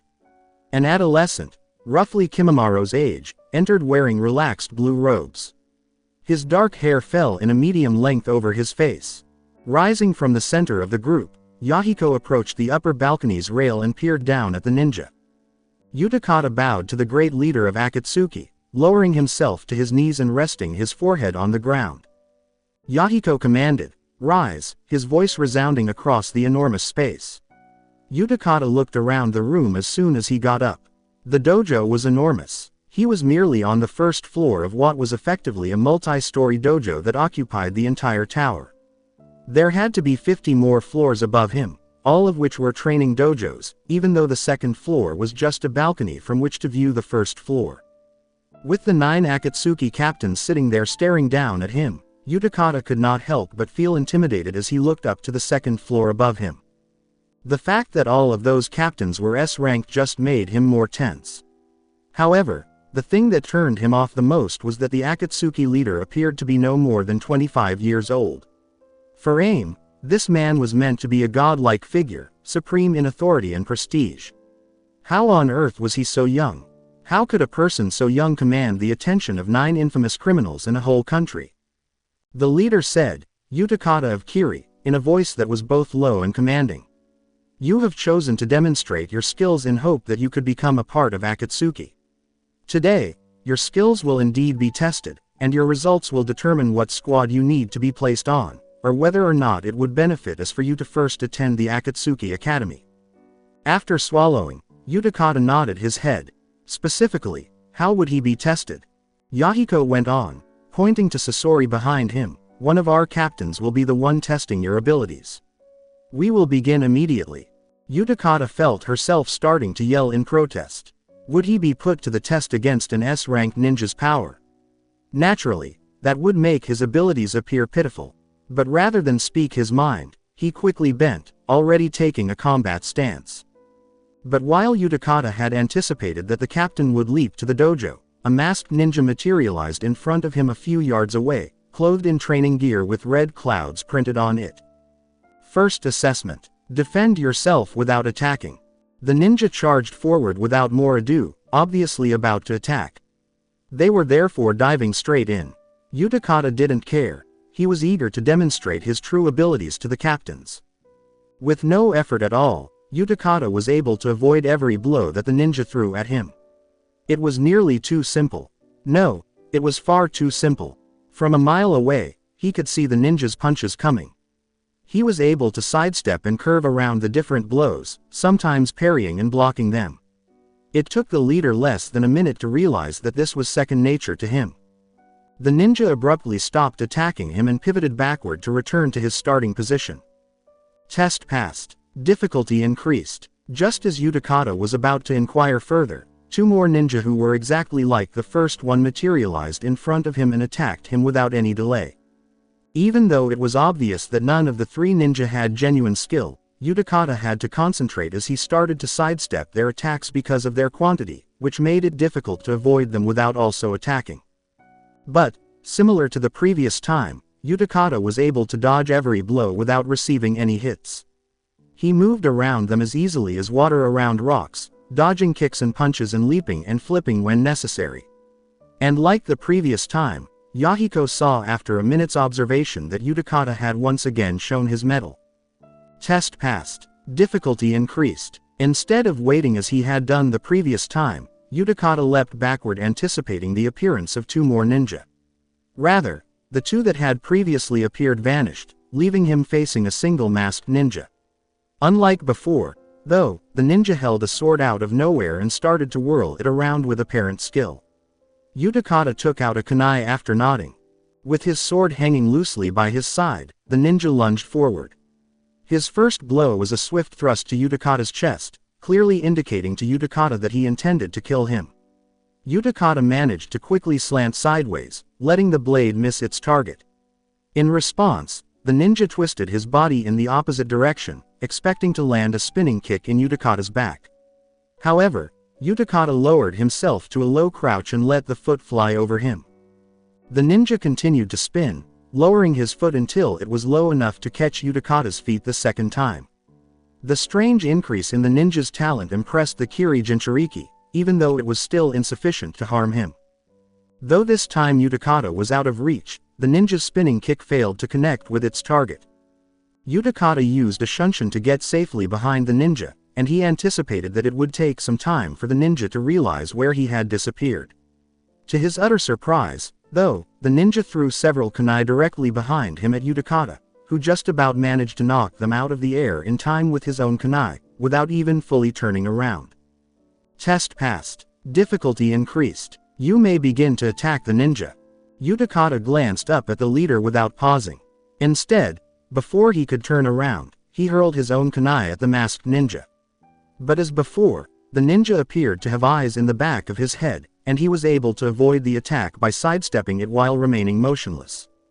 But when he did turn around, Utakata was standing directly in front of him, holding another kunai and ready to attack. But the Kiri ninja was able to jump back just in time as the ninja smashed Utakata's hand away with such incredible speed and kicked him in the chest. Utakata kept flipping backwards, using his momentum, until he was a safe distance away from his opponent. When he had advanced far enough, Utakata removed his kunai and revealed his true weapon. The Kiri Jinchuriki appeared to take out a pipe of some kind from his robes, which the Akatsuki captains above him observed with curiosity. Utakata wasted no time in bringing it to his lips and blowing into it, which was unexpected because it caused dozens of bubbles to shoot out of it quickly. The bubbles quickly made their way to the masked ninja, where they appeared to float around the bewildered ninja in a harmless manner. But as soon as Utakata raised a hand seal, the bubbles surrounding the ninja burst into brilliant light bursts, blinding everyone above. The ninja eventually flew backwards, crashing into the wall outside the dojo ring and landing on the ground without making any sound. Eventually, the light faded. Test passed. Utakata nodded and bided his time until the leader raised the stakes or summoned more ninja from somewhere. But a few moments went by, and Utakata looked up, bewildered. The final part of your first test, kill the ninja. Utakata's eyes momentarily widened. This was merely a practice fight to demonstrate his skills to the captains. Why would this require the ninja's death? Did someone need to die every time an AIM ninja attempted to join Akatsuki? Just as Utakata was about to say no, he realized how important it was for him to go with Akatsuki. This was just another experiment to see if he would follow through on the leader's orders, no matter what they were. He swallowed and got his composure back. He moved slowly to where the ninja lay, but Utakata could see his chest rising steadily, indicating that he was still alive. He briefly looked into the man's eyes who he was going to kill, but all he saw was emptiness. Once again, Utakata raised his weapon to his face, but this time, he only blasted off one bubble, which moved slowly toward the man's face. The man's whole head was rapidly engulfed in the bubble, which was rapidly starting to fill with water. The man's head was fully submerged in water in a matter of seconds, and he was unable to breathe because the bubble would not burst. Utakata turned away, and the ninja became motionless in 30 seconds. Test passed. Utakata turned and bowed again to the orange-haired leader. The leader went on, "You aced the first test completely. Your skills are commendable, and it is clear that you will not be needing further training at the academy. You are now going to move on to more difficult tests, and further prove your skill and..." "That won't be necessary." All of the captain's eyes widened, including Utakata's. The leader broke off his conversation and turned to face the side where one of the captains had moved from his chair to stand next to the railing. Utakata took a deep breath. Why wouldn't more testing be done on him? Did this man really believe he was unworthy? The captain had dreadlocks tied into a ponytail, dark shades covering his eyes, and an oddly dark complexion, a feature Utakata knew was characteristic of Kumo ninja. The leader said, "Explain yourself," surprisingly not offended by the interruption. "Enough is enough," the captain said in a composed tone. "I request this ninja to be in my squad, as my lieutenant, my second in command." This time, Both Utakata's and the leader's eyes grew wide. "Are you sure, Raizo?" questioned the leader. Utakata glanced back and forth between this strange captain and the leader. "Positive." Yahiko gave a head nod. "Very well then. Raizo, you know what to do." Raizo gave the leader another nod before vanishing and then reappearing in front of Utakata. With a gesture toward the rear entrance, he turned and got ready to leave. Utakata, though, chose not to follow and instead turned to face the fallen ninja's corpse. He hesitantly said, "Shouldn't we, at least bury the body somewhere?" Which made the captain turn to face him. "If you remember correctly, the leader stated that you would be fighting Sasori." He didn't lie. Confused, Utakata turned to face the man with the dark complexion. "What? You were fighting Sasori?" Utakata was still perplexed. He turned to face the body in an attempt to get a better understanding of what was happening when, to his utter amazement, the dead ninja was once more standing before vanishing into a plume of smoke. "Sasori is a puppet master. You were merely fighting his puppets. That last test was to see whether or not you would follow the leader's orders, especially since you thought the ninja was real. Follow me." Utakata nodded his head, his eyes widening for a brief moment. He turned around once more and, as directed, he went to the back of the room to follow his new captain. "Send in the next ninja." After 30 minutes, Utakata examined his reflection in the mirror. At the moment, he was dressed as an Akatsuki lieutenant, which he thought looked pretty good on him. His was a loose black robe with red clouds on it, tied together with a sash. It was very different from the robes worn by the Akatsuki captains. He wore high red socks with black pants, his robe falling only to his waist. It was the exclusive attire for every person who joined Akatsuki. He wore a hori, a different type of light robe, on top of his, though, since he was a higher rank. Overall, he was pleased with his appearance. Even now, he found it hard to believe that he had been accepted into Akatsuki and appointed second in command to Squad 3's captain. He never would have thought he could have achieved such a high ranking.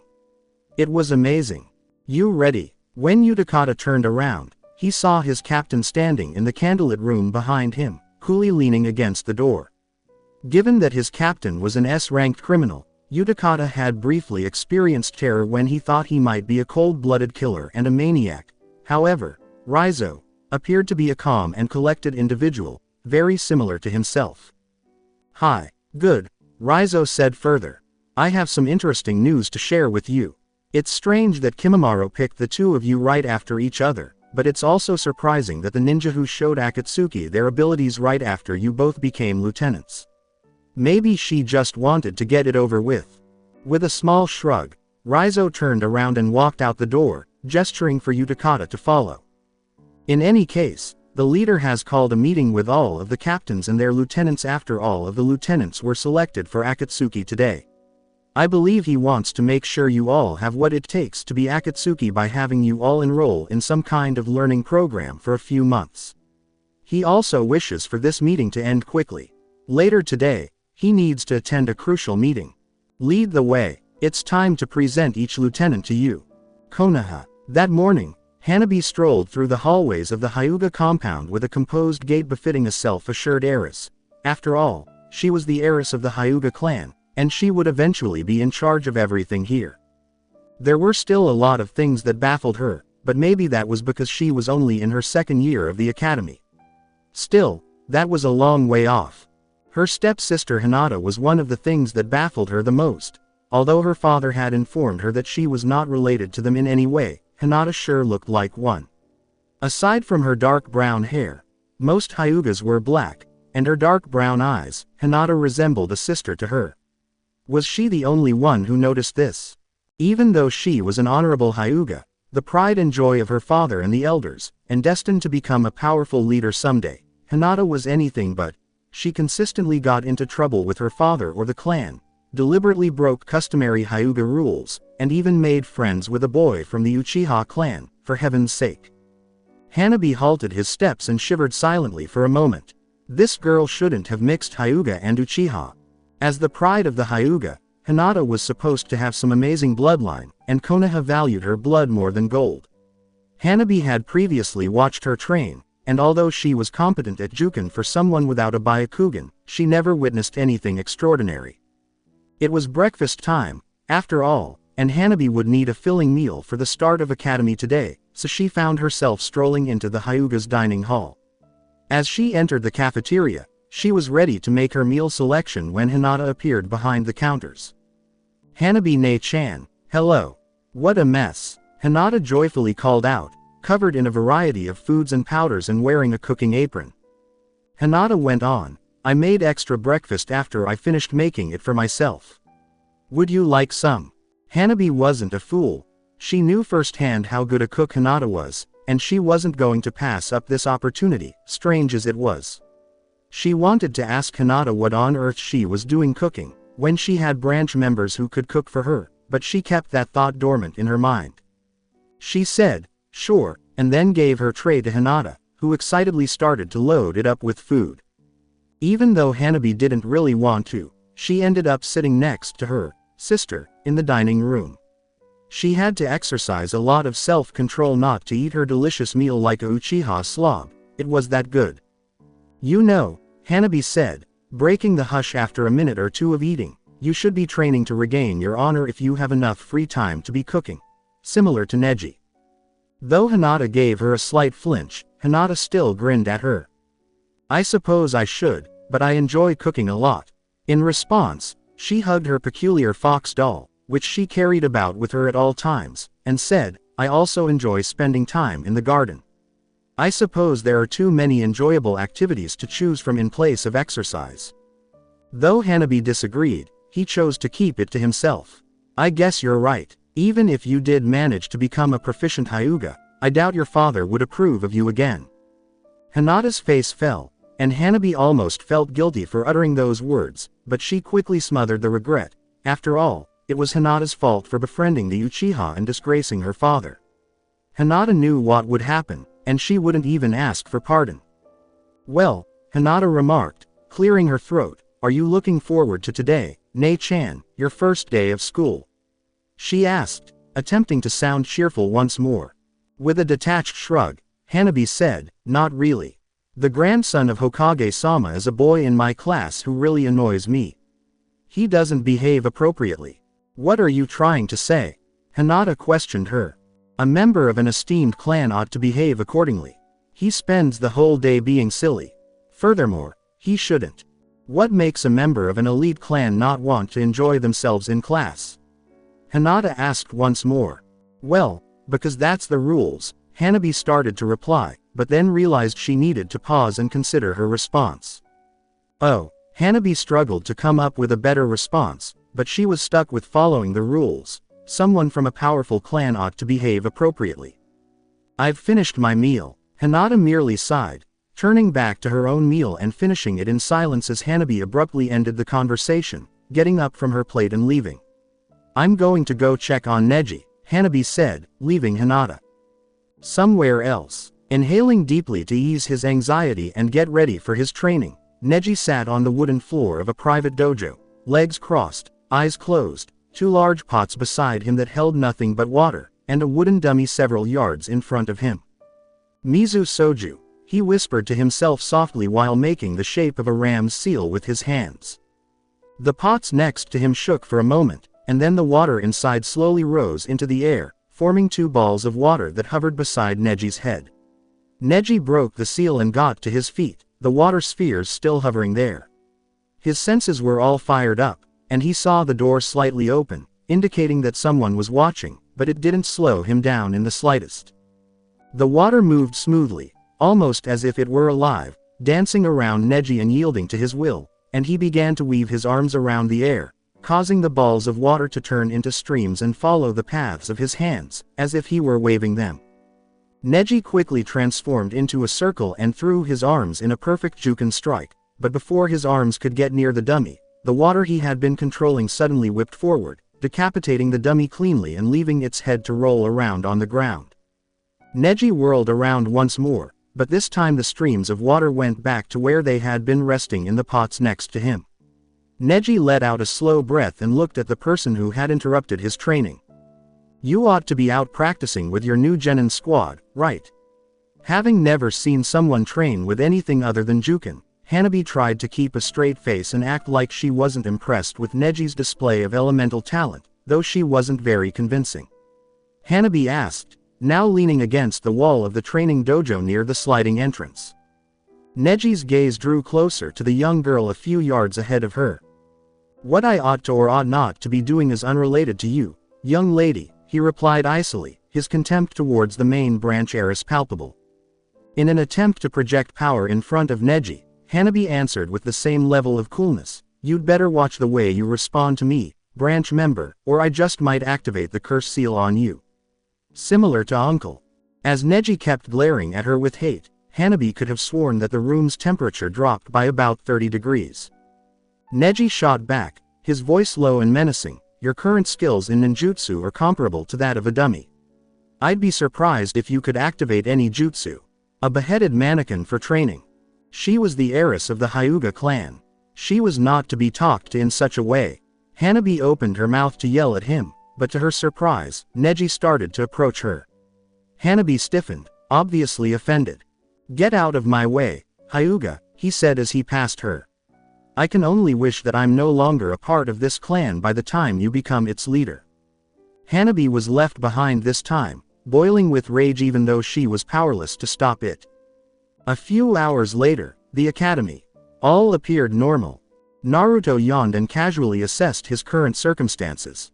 It was the first day of their final year at the academy, and he was seated in the back row alongside his two closest friends, Hinata and Sasuke. Unsurprisingly, Iruka had given them a massive exam to gauge everyone's academic standing following the summer break. Naturally, Naruto had stopped marking the right answers after completing precisely half of the problems, but he was still adhering to the plan he had made years earlier. If Sasuke was the best player overall, Hinata was the smartest, and he was the worst student in the class, then they ought to be paired with Genin on the same team to balance out their skills. It made sense, and the plan would work, but things had gotten complicated along the way, and it only made Naruto wish for graduation to happen sooner than it was supposed to. Hinata had been mistreated by the Hyuga clan, and the moment she graduated, she would be able to leave them in order to begin forming her own Senju clan. Naruto had considered having them all take the Genin exam early, but then they wouldn't be on the same team. Graduating early meant that each of them would be classified as genius, and thus they would be paired with older students who had failed the last Genin test to balance out skills. Hinata had decided that she would rather just wait another year than graduate early, but it didn't take a genius to realize how painful the Hyuga clan had been on her. However, that was old news. In other news, Naruto had mastered the Kawarimi Jutsu, even though Shisui wouldn't teach him the Shunshin just yet. He was also growing close to several of the other students in the class. In contrast to the first year, when everyone avoided him, this year, both teachers and students were starting to accept him. All right, pencils down, time's up. From the front of the classroom, Iruka yelled, everyone pass your tests forward to the front row here. His teacher's loud voice startled Naruto out of his reverie, and he handed his half-completed test to Shikamaru in front of him, ignoring the sly glance the lazy boy shot him when he saw that half of the test was blank. Sasuke, leaning back coolly in his chair, muttered, I just might go rogue if this is how every day of class is going to be this year. Naruto laughed, wondering what Hinata thought of the situation, but he was surprised to see that she was furiously going over her test, making sure every answer was correct. Hinata turned the test over and skimmed over the remaining questions, most likely for the 5th time. Sasuke and Naruto were both born geniuses, but Hinata wasn't born smart. Her goal was to be the best student in the class, which wasn't as simple as it seemed. She had to make sure that she answered every question correctly or else she wouldn't be on the same team as her two closest friends. It also didn't help that Sakura appeared to be a genius as well. Choji, who was sitting in front of her, said, Hinata, you have to pass your test forward now, one hand reaching forward in anticipation of her test, the other hand buried deep inside a bag of potato chips. Hinata nodded nervously, finally giving Choji the shake test, then leaned back in her chair and took a deep breath to decompress. If the question seemed too simple, as many did, she needed to double-check the answers because it might have been a trick question. If there were multiple correct answers, she needed to confirm that the one she selected was the absolute best one. Hinata-chan, Naruto said for the third time, this time jabbing his female friend in the side. Hinata yelped and turned to her madly grinning companion, whose smile was contagious. You can relax now, Hinata. You undoubtedly gave it your all. Hinata sighed once more, a smile spreading across her lips. Oh Naruto, she didn't know what she would do without him and his support. She had failed miserably most of her life, feeling unworthy of anything in the Hyuga, and for a while, she dedicated herself to training every day in the hopes of being accepted by someone, anybody.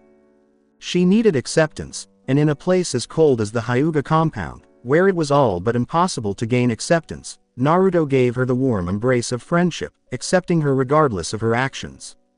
From then on, she had to make it her mission every day to continue gaining the friendship and acceptance of both Naruto and Sasuke, who both accepted her.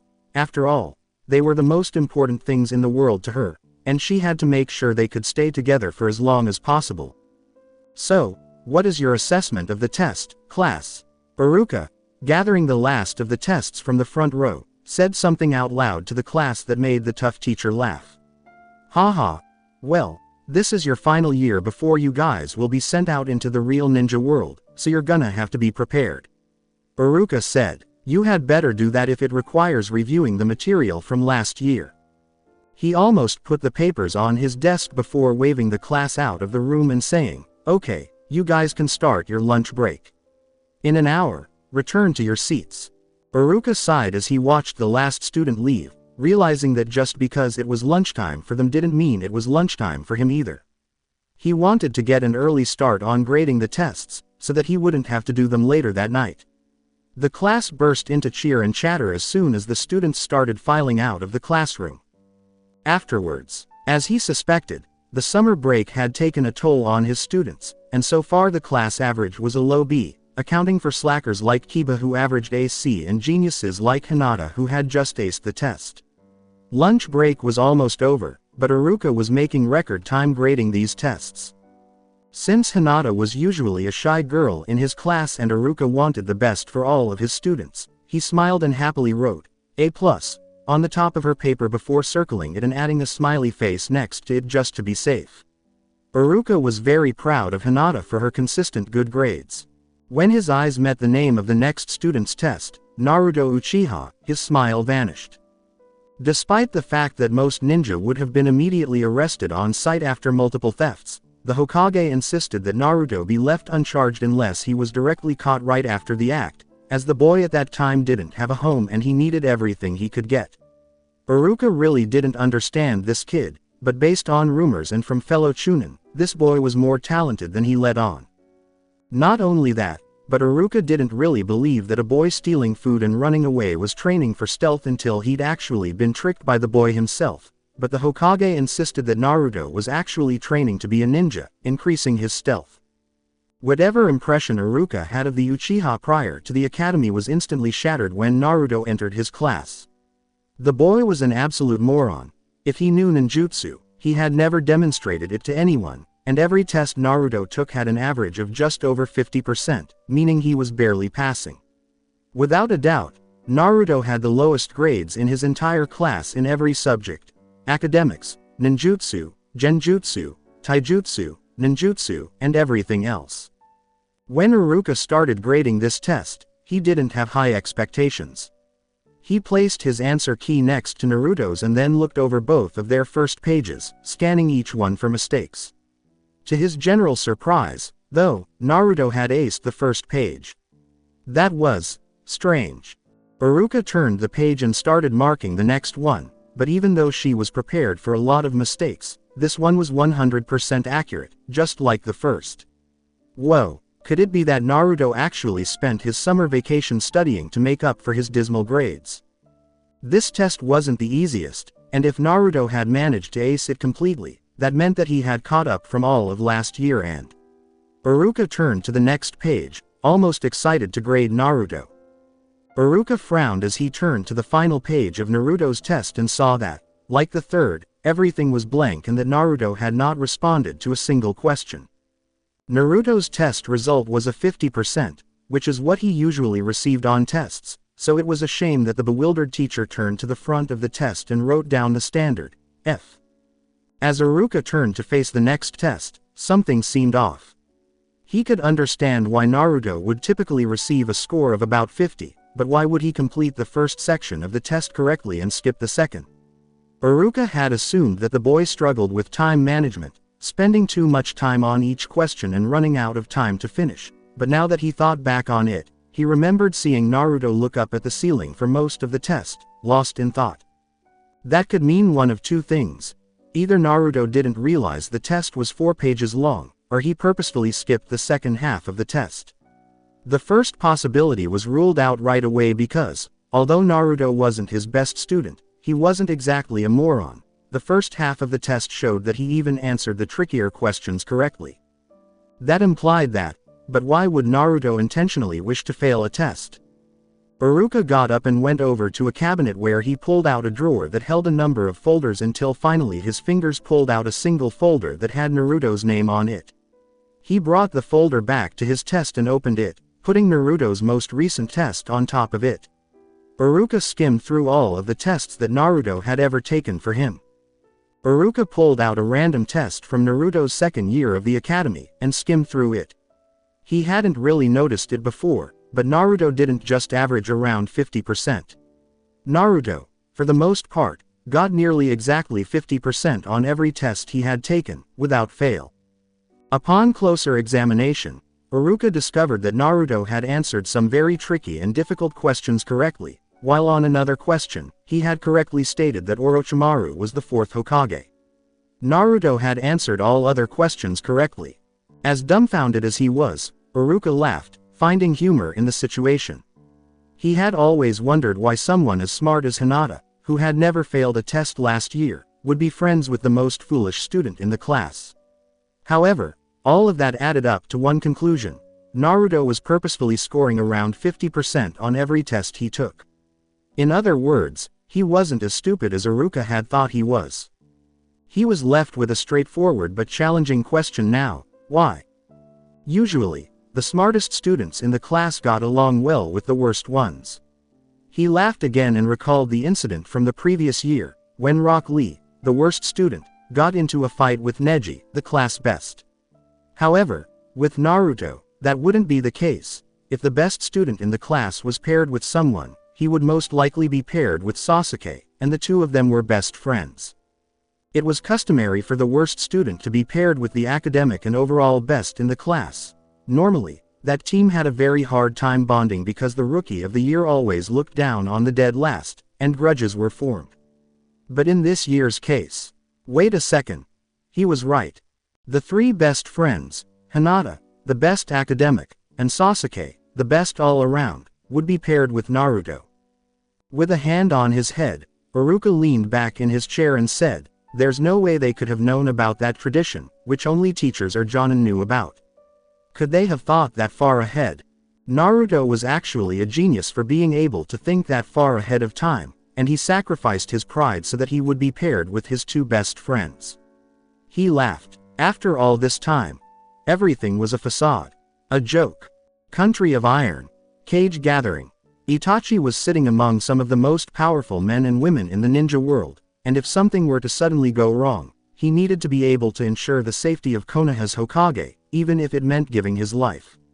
His crimson eyes were constantly darting around the room, unable to remain calm for even the smallest moment.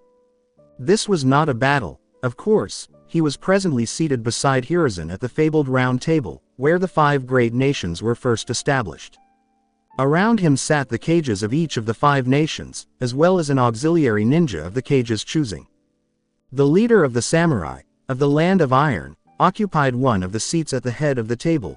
2 chairs were empty on the other side. The meeting had not yet begun. All parties were waiting for the leader of AIM to arrive and begin what he had called the villages for.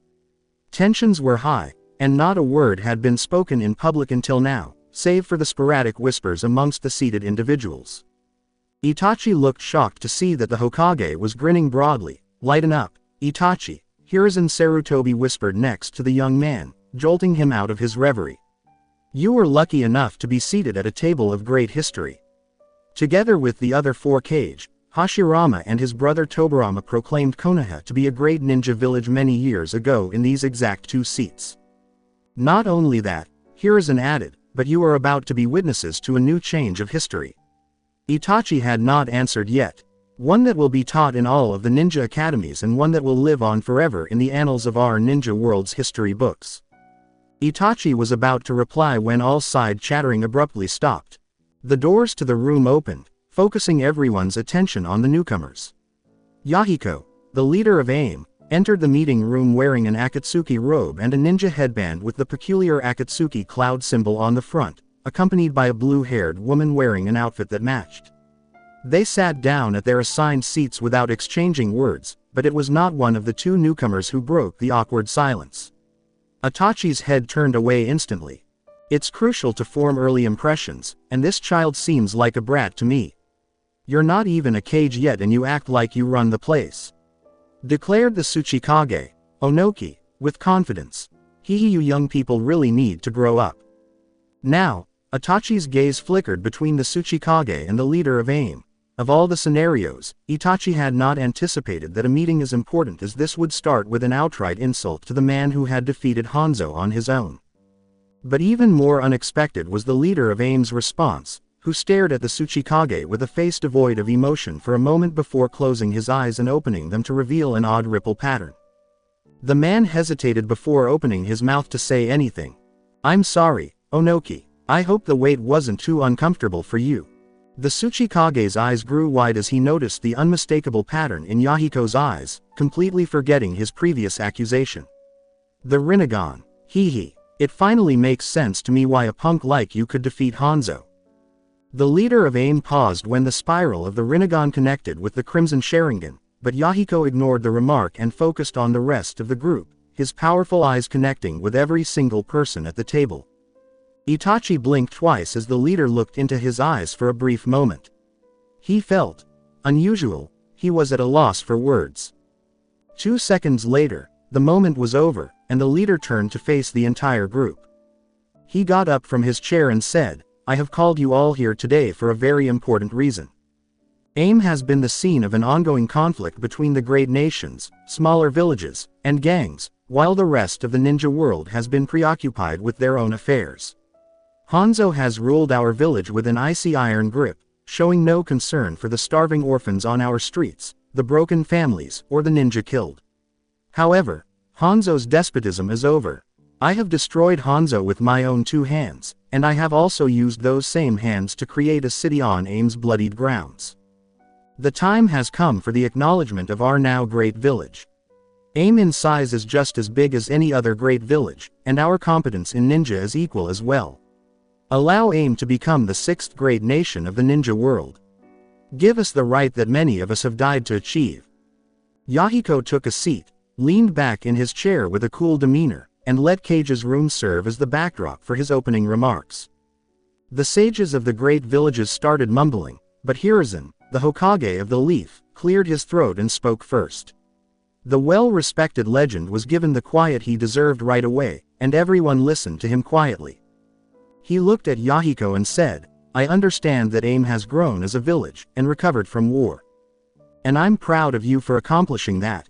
I personally didn't like the way that Hanzo ran AIM, and I'm glad that you rose up to challenge him. But is AIM truly ready to become a great ninja village? No one here doubts your power, but it is undeniable that ninja from AIM have always been weaker than the great villages, and not a single genin from your village has made it to the final round of a Chunin exam in many years. If people go to your village and request serious missions, will you be able to provide talented ninja? Yahiko gave a nod in anticipation of this query. Not only have I rebuilt AIM as a city, but I have rebuilt the ninja system. Akatsuki, as you may know, is the ninja system within my village. I have created an academy from nothing, and I have been training ninja with expertise. Hundreds of orphan children have come into the protection of AIM, and are being trained as what you would call genin, along with teenagers and men who also wish to become ninja but never had the chance under AIM. Aside from that, we already have numerous competent ninja who have come from many other smaller villages who wish to seek a new beginning with us. They find Akatsuki forgiving. Wait a minute, Kumo's dark-skinned, powerful Raikage, interrupted. You said that ninja are being trained as, what we would call genin. How exactly does your ninja system work? If you plan on becoming a ninja village, we have a right to know just exactly how your system works. Yahiko gave another nod. Very well, I have created a more custom style of ninja systems. While you have academy students, AIM has Akatsuki students, where those who wish to become ninja can be taught and trained what it takes to be a ninja, as well as what it takes to be a squad member. Squad member arched a few eyebrows at that, but before anyone could stop Yahiko, he spoke again. After the Akatsuki student has been educated and trained enough, he or she will become an Akatsuki apprentice, or a genin, where they are paired in groups of 3 and privately trained under a high-ranking squad member. Whether or not they pass the Chunin exams means little to us, as Akatsuki has no ranking of Chunin. When the apprentices seem talented enough, their sensei will test them to decide whether or not they can become an official part of Akatsuki. Akatsuki consists of 9 squads. When an apprentice graduates, their sensei will assign them to a certain squad. Within that squad, the top then ninja are ranked. The squad is run by a lieutenant, the second in command of the squad, as well as the captain, the strongest ninja in the squad. And I am in charge of the captains. Well, Materumi, the Mizukage, how many ninja are in each squad? She asked. As of now, around 100 and growing. There were gasps throughout the gathering. Surprisingly, Onoki exclaimed, you're telling us that AIM, or Akatsuki, already has 900 ninja. That's nearly greater than our village. Yahiko grinned. Yes, right now, the main focus of the ninja is to continue to rebuild and create our city, which has always been war-torn, but I believe that we are more than ready to begin accepting missions on the scale of a great village. The strong ninja started talking to each other again. Yahiko patiently closed his eyes, biding his time until the choice was made. Onoki declared aloud, well, you've given us plenty of incentive your aim to become a great nation. But why would any of us want AIM to become a great nation? A legitimate query. However, Yahiko was ready. I'm not exactly certain what reasons you all could come up with for why AIM should become a great nation, Yahiko replied. But I can tell you this. As ninja, we can expect there to be another, perhaps multiple, great shinobi war in the future. The outcome of these wars are always uncertain, but I'm sure with an alliance with a nation that can provide nearly 1,000 ninja can only be beneficial. Not only can our ninja force be useful, but our industrialization would prove quite useful in both everyday life and a shinobi war as well. Stillness. Evidently, not a single great nation had considered the potential benefits of forming an alliance with AIM. Yahiko grinned. Complete victory. Weeks later. Afternoon at Konoha training grounds. I'm ready to learn the Shunshin. No.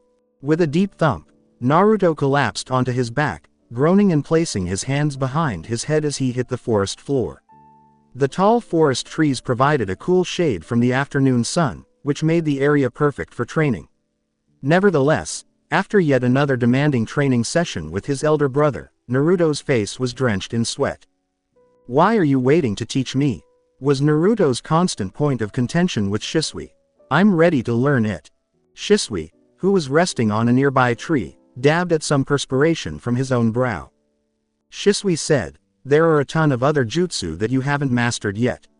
You haven't learned more than the most basic wind jutsu, you don't know how to control wind chakra, and for Kami's sake, you haven't even mastered the kawarimi. And how can I forget? I've been teaching you how to use an A-ranked kinjutsu that you still have a long way to go before mastering it. And yet you're ready to learn a new jutsu. Immediately, forgetting his previous tiredness, Naruto leapt to his feet. With an accusing finger aimed at his brother, he exclaimed, you take that back. If there's any jutsu that I've mastered, it's the kawarimi. In order to demonstrate his point, Naruto instantly burst into a cloud of smoke without using any hand seals. He was replaced by a bird that, after chirping for a brief while, took to the skies.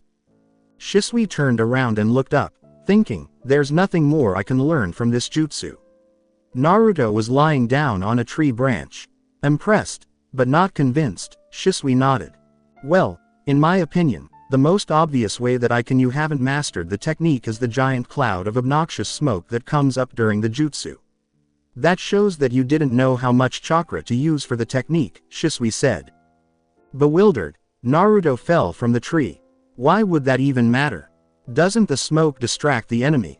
That depends, Shisui said in reply. Over the next week or so, I want you to be able to use the kawarimi without that cloud of smoke afterwards, which means that you'll have to work on your chakra control. In the meantime, let's get back to that boring old kinjutsu that you feel you have already mastered. Although rolling his eyes, Naruto got ready for the lesson. In an instant, 2 shadow clones materialized next to him in a cloud of smoke as he created the unique seal. There's that smoke cloud again, Shisui pointed at Naruto with a shake of his finger. Kunai flew into their chests as he flicked his wrist, scattering the 2 clones. Before we even begin this training, try to focus on exactly how much chakra you need to create for your clones. That way, you'll avoid that noisy and obnoxious smoke. Even though Naruto muttered, I'm still not sure why that even matters, he paid attention. He concentrated more on forming the proper amount of chakra into his hands as he formed the same seal. He and Shisui were taken aback when, in the forest surrounding them, about 100 clones materialized when he first employed this technique. That technique had driven Naruto insane, but ever since, Shisui had informed him that he could no longer summon more than 20 clones at once. Not only was Naruto disappointed that he didn't have an army of his solid clones, but he was even more disappointed to learn that it was actually harder for him to create fewer clones. Similar to his attempts to create ordinary clones, Naruto had to manage his enormous chakra. It was simple for the open chakra gates to pour chakra into the hand seal when he formed the seal, but it was more difficult to control how much chakra entered it. It was very much possible to do this for a single kage bunshin, though it was still quite difficult to do for a regular bunshin. Naruto had been practicing summoning a precise number of clones for several weeks. Whether it is 3 or 15 clones, Shisui would call out a number, and Naruto would have to divide his chakra equally among them. He was getting the hang of it now, but he needed to concentrate his chakra even more to get rid of the smoke. Okay, here it goes. After attempting to find the proper amount of chakra, Naruto activated the jutsu, and 2 clones materialized next to him in a cloud of smoke, though Shisui had to concede that the cloud was much smaller. Shisui nodded and said, okay, you're getting there. Now, starting now, you're going to have to work on using your chakra to create the exact number of clones, how much chakra to limit the smoke, and now you also begin working on the location of where your clones appear. Naruto was perplexed. He had never given location much thought. Usually, all he had to do was summon the clones next to him by using the jutsu. Shisui leapt away from Naruto and struck the earth with a kunai. He yelled at Naruto, there you go. Try and create a clone exactly on the kunai. Excitement to put himself to the test, Naruto nodded. He made sure he had just enough chakra for 1 clone, formed the seal, directed his chakra toward the kunai, and then activated the jutsu. Suddenly, a cloud of smoke materialized 5 feet in front of the kunai, revealing a clone that was disappointed to not be directly above the kunai as he peered at his feet. Once more, Shisui exclaimed, grinning at Naruto, haha, good. You were pretty close for your first time. Now you just have to work on the smoke, a more accurate location. Then, Shisui haphazardly threw 3 more kunai between Naruto and himself. And numbers. Knowing that this would take weeks of practice and further delay his learning of the Shunshin, Naruto sighed.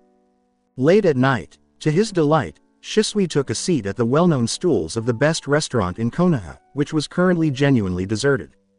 That implied that he would get to see his friend.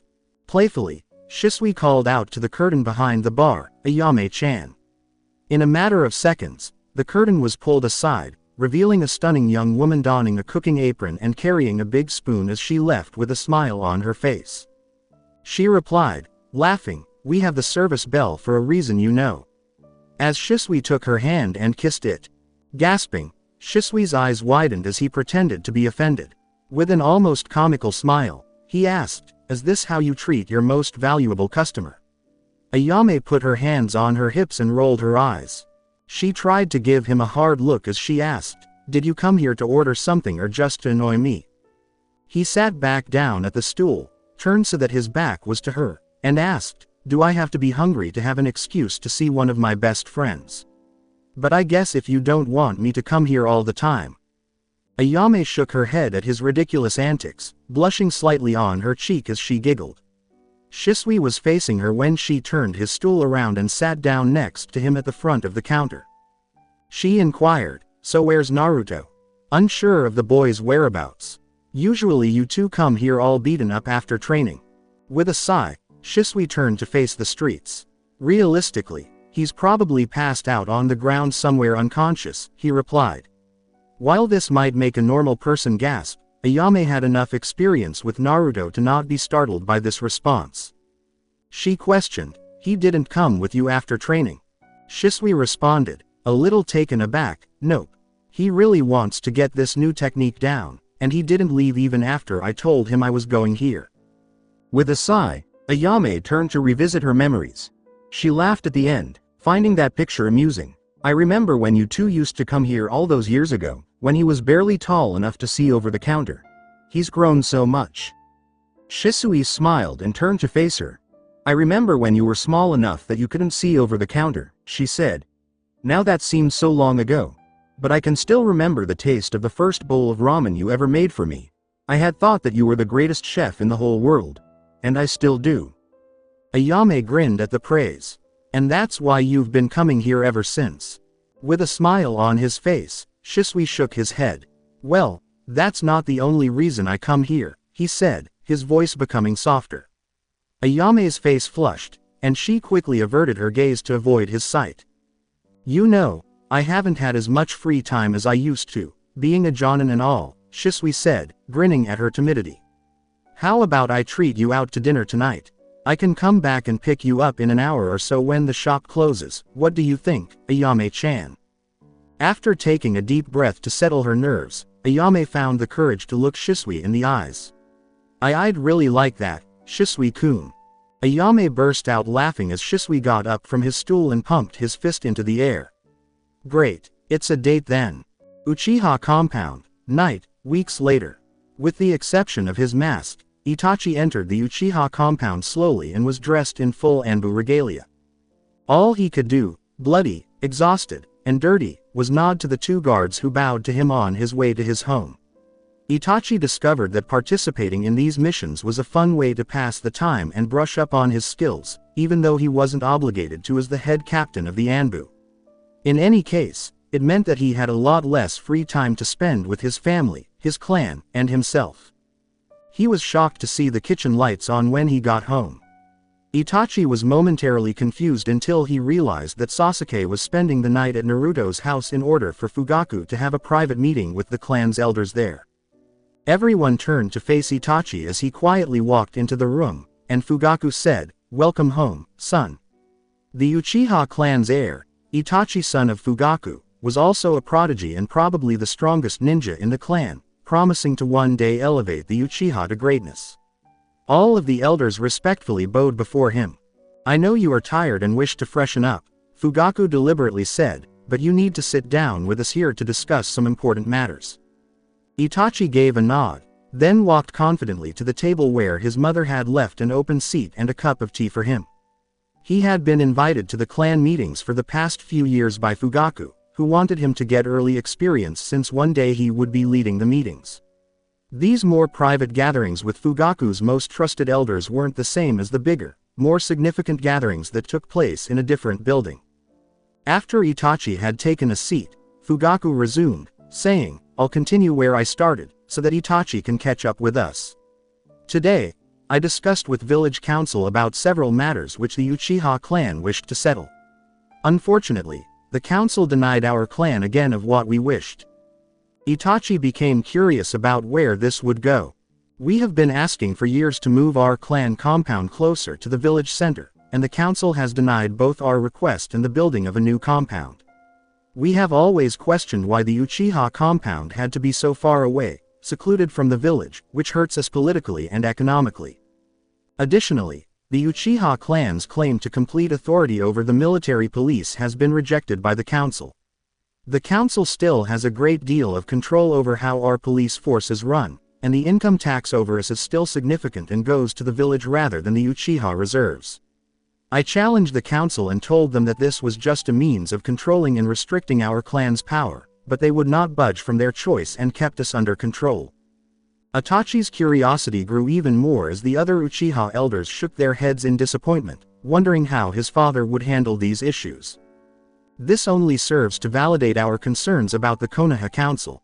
The Uchiha clan's expansion in size, influence, and power is being restrained by all means possible by the council. We don't yet know why they are acting in this way, though. We can assume that the Uchiha clan won't have to step in for too long before having to. What is meant by the word, intervene? Itachi asked, directing Fugaku's focus to the boy, who posed the question with a foreboding tone. Fugaku let out a sigh as another Uchiha clan elder responded to his query, saying, Itachi, you don't need to worry about Uchiha intervention just yet. First, we must learn more about the objectives of the council. And for that, you're needed. How so? Itachi asked, raising his eyebrows on his forehead.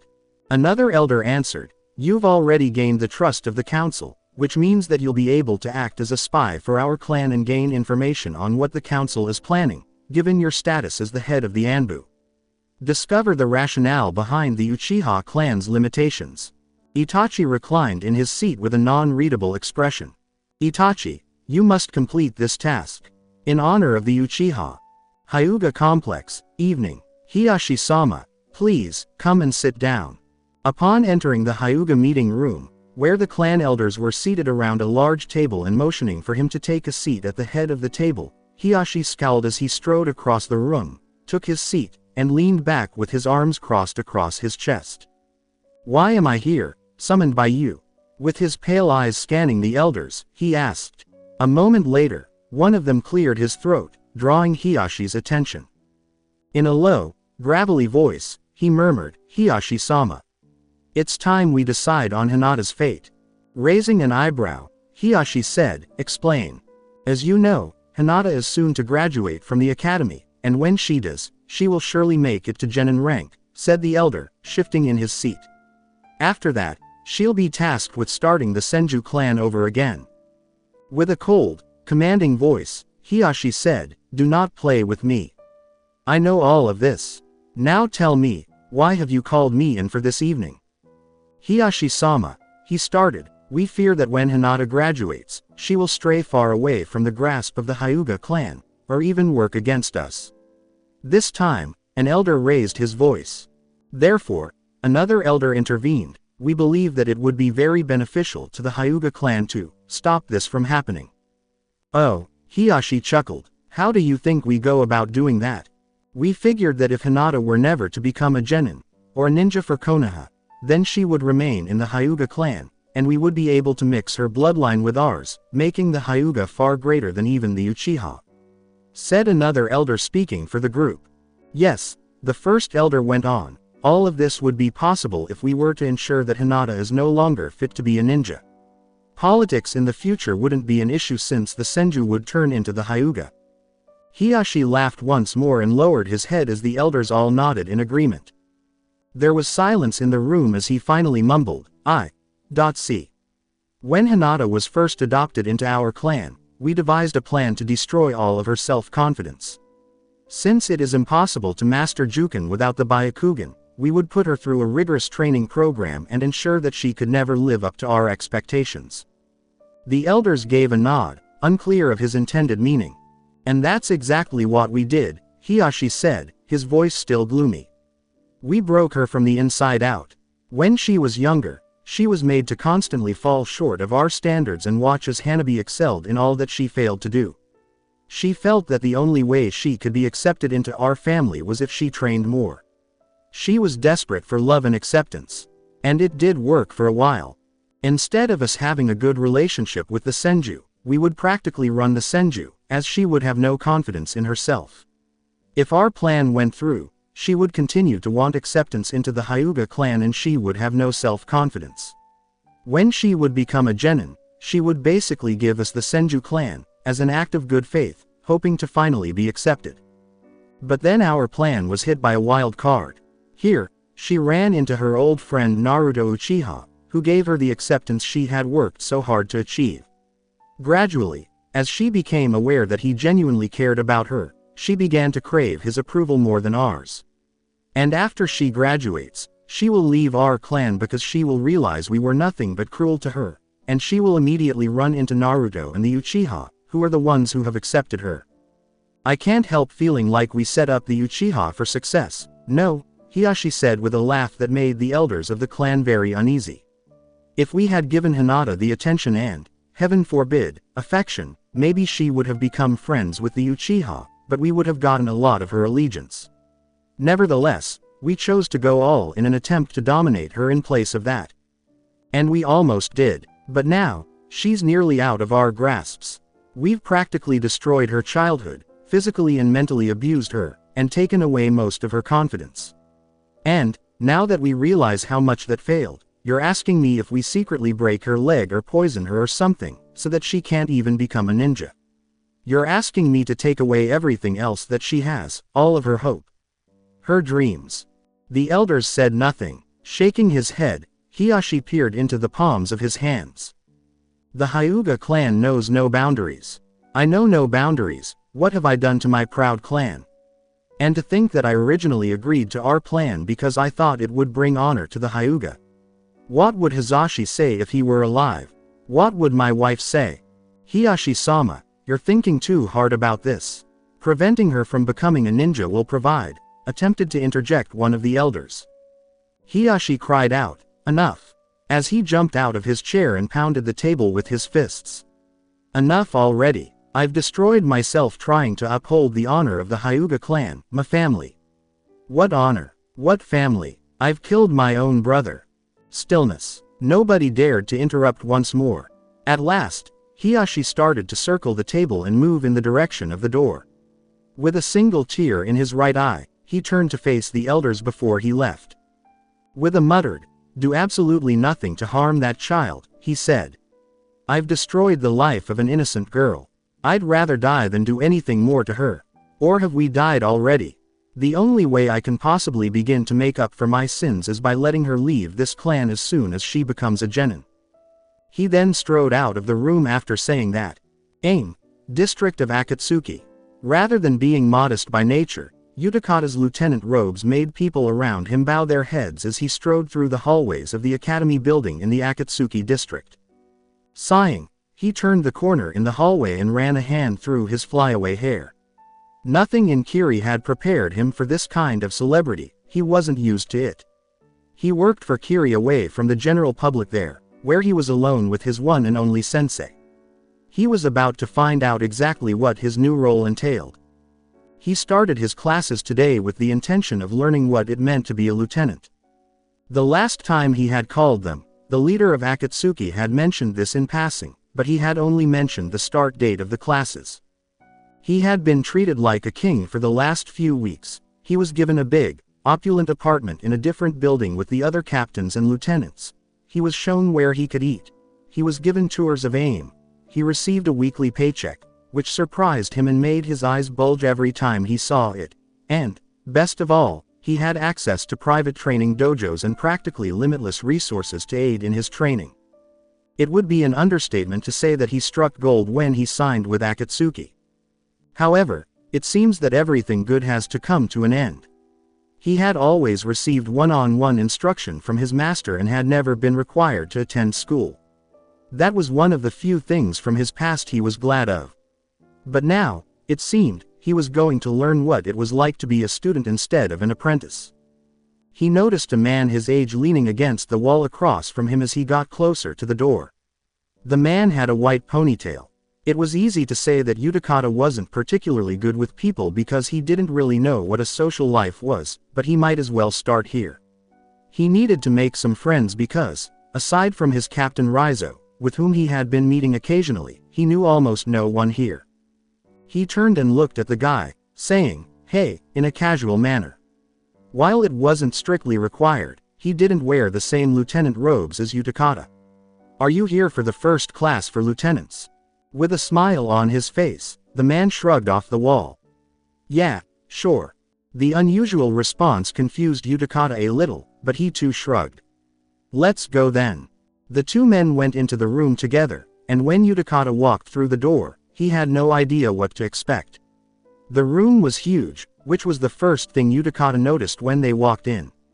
There was a broad space in front of the room with a desk facing a chalkboard, and long tables were arranged in slanted rows throughout the remainder of the space. Although it was a standard classroom, only Utakata saw it as new because he had never seen one before. The previous boy said, "Let's sit in the back," his voice always carrying a hint of humor.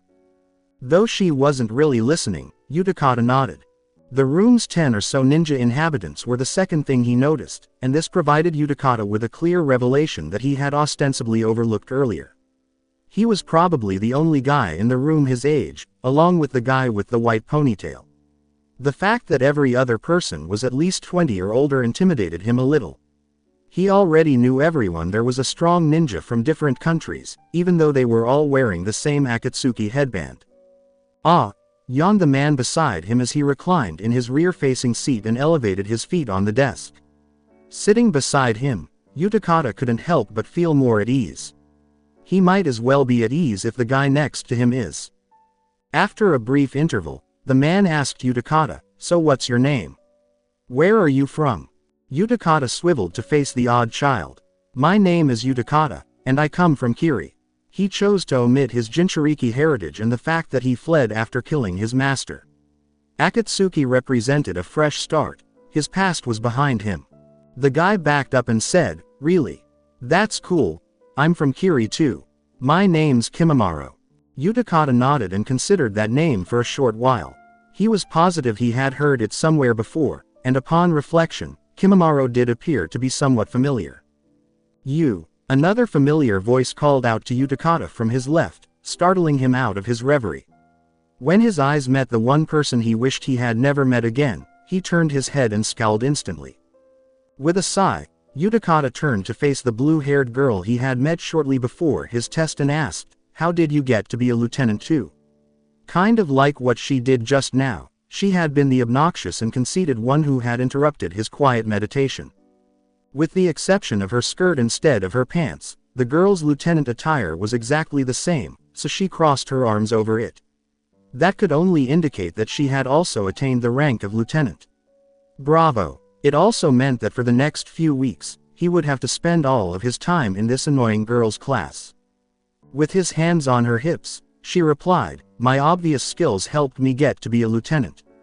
It was beyond Utakata whether or not she wanted to start a fight. Would he, though, agitate her? Indeed.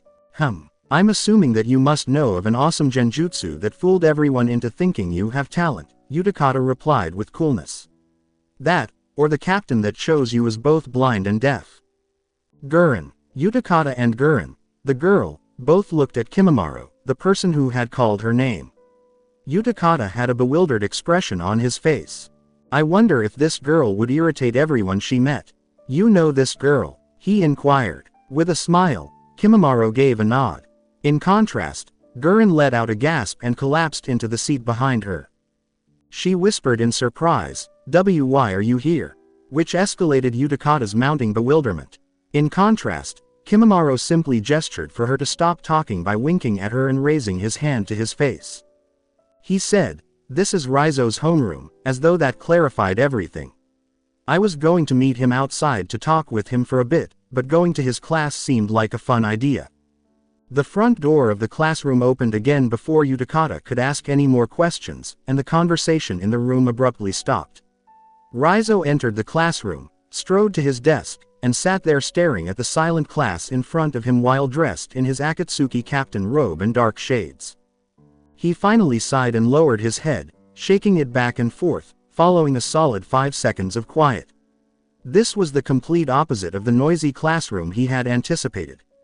Whatever. As people got to know one another, the quiet would most likely wear off.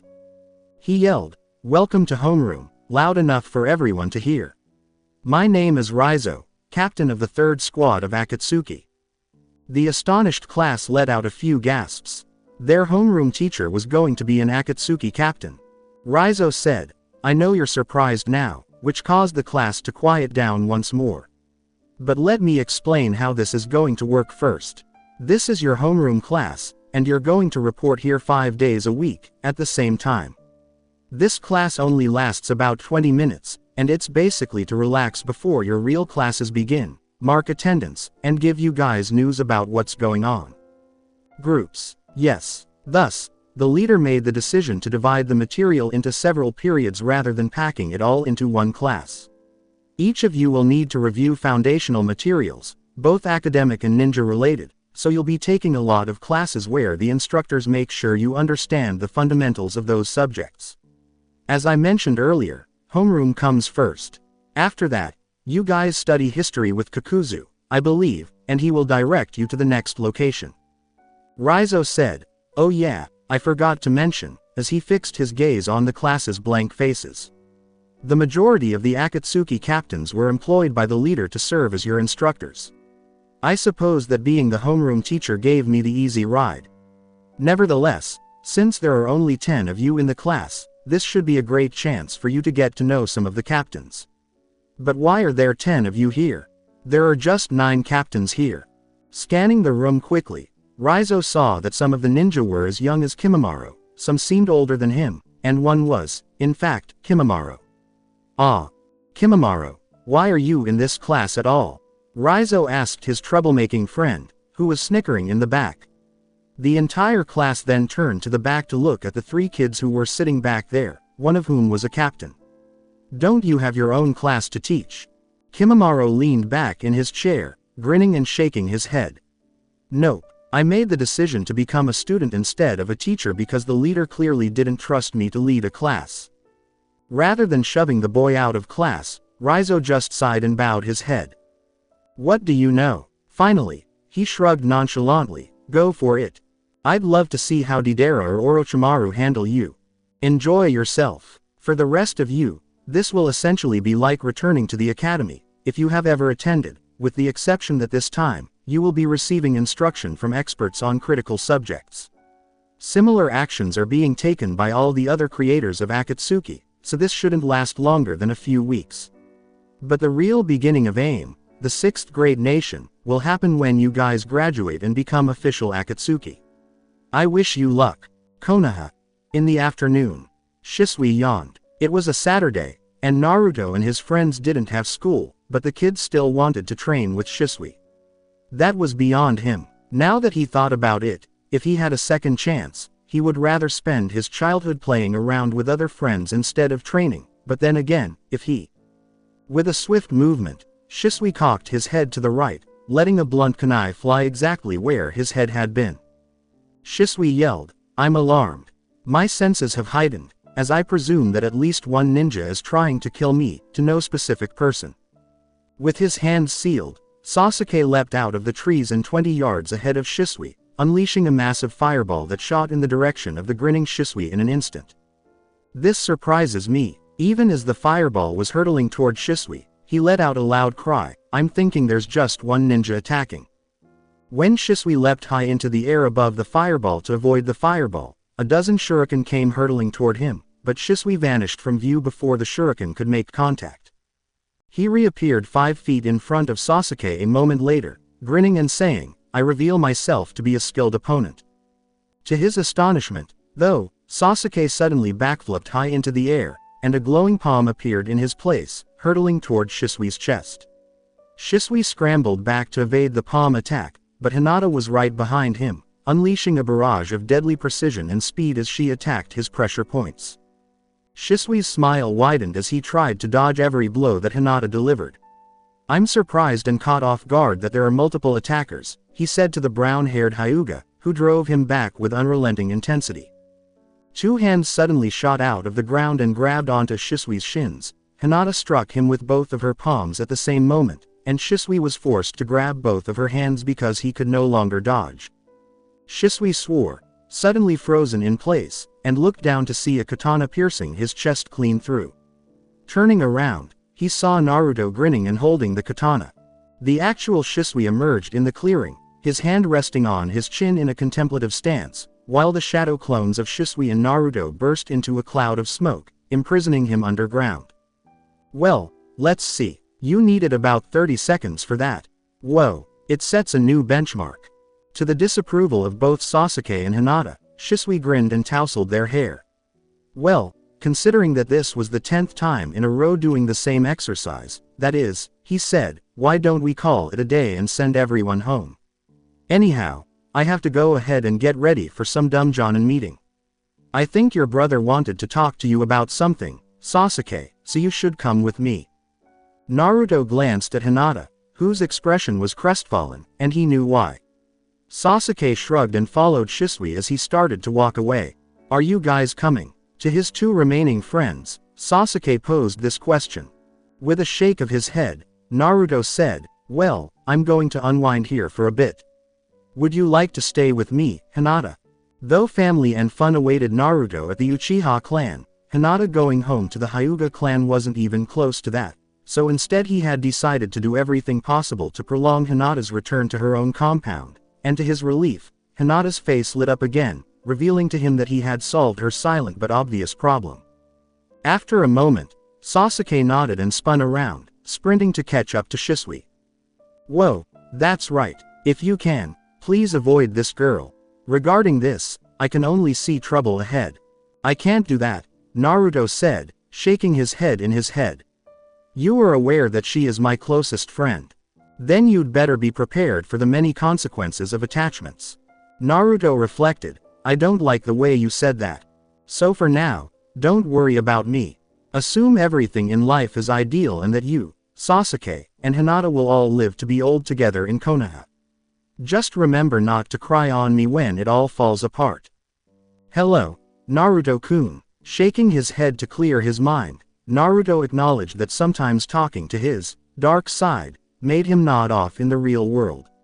He then grinned at Hinata and lowered himself to the cool forest floor, gesturing for Hinata to do the same. As he spoke, his gaze drifted up to the sunlight peeking through the treetops. I love moments like these, he said, carefree and worry-free. It also doesn't hurt that we can spend time together. There was something about being outside in nature that felt right, like a bird being let out of its cage. Hinata could almost feel replenished, as if the forest was filling her with energy. That, along with the fact that she was lying next to her best friend Naruto, which made her feel secure and free, caused her to close her eyes and take a deep breath. A small smile appeared on her face. I think that when we become genin, moments like these will be the only thing I miss, Naruto remarked. We'll have a lot of missions to finish, most of them boring, but I'm sure that we'll have free time to spend too, somehow. And you get to create your own clan. Is that right? It'll be great, Hinata exclaimed as she opened her eyes, grinning and turning to face Naruto. They'll give me a lovely house of my own. I hope to have a lovely kitchen, a garden, and other amenities. Naruto interrupted Hinata with a laugh at her daydreaming, which made her give him a small blow to the side.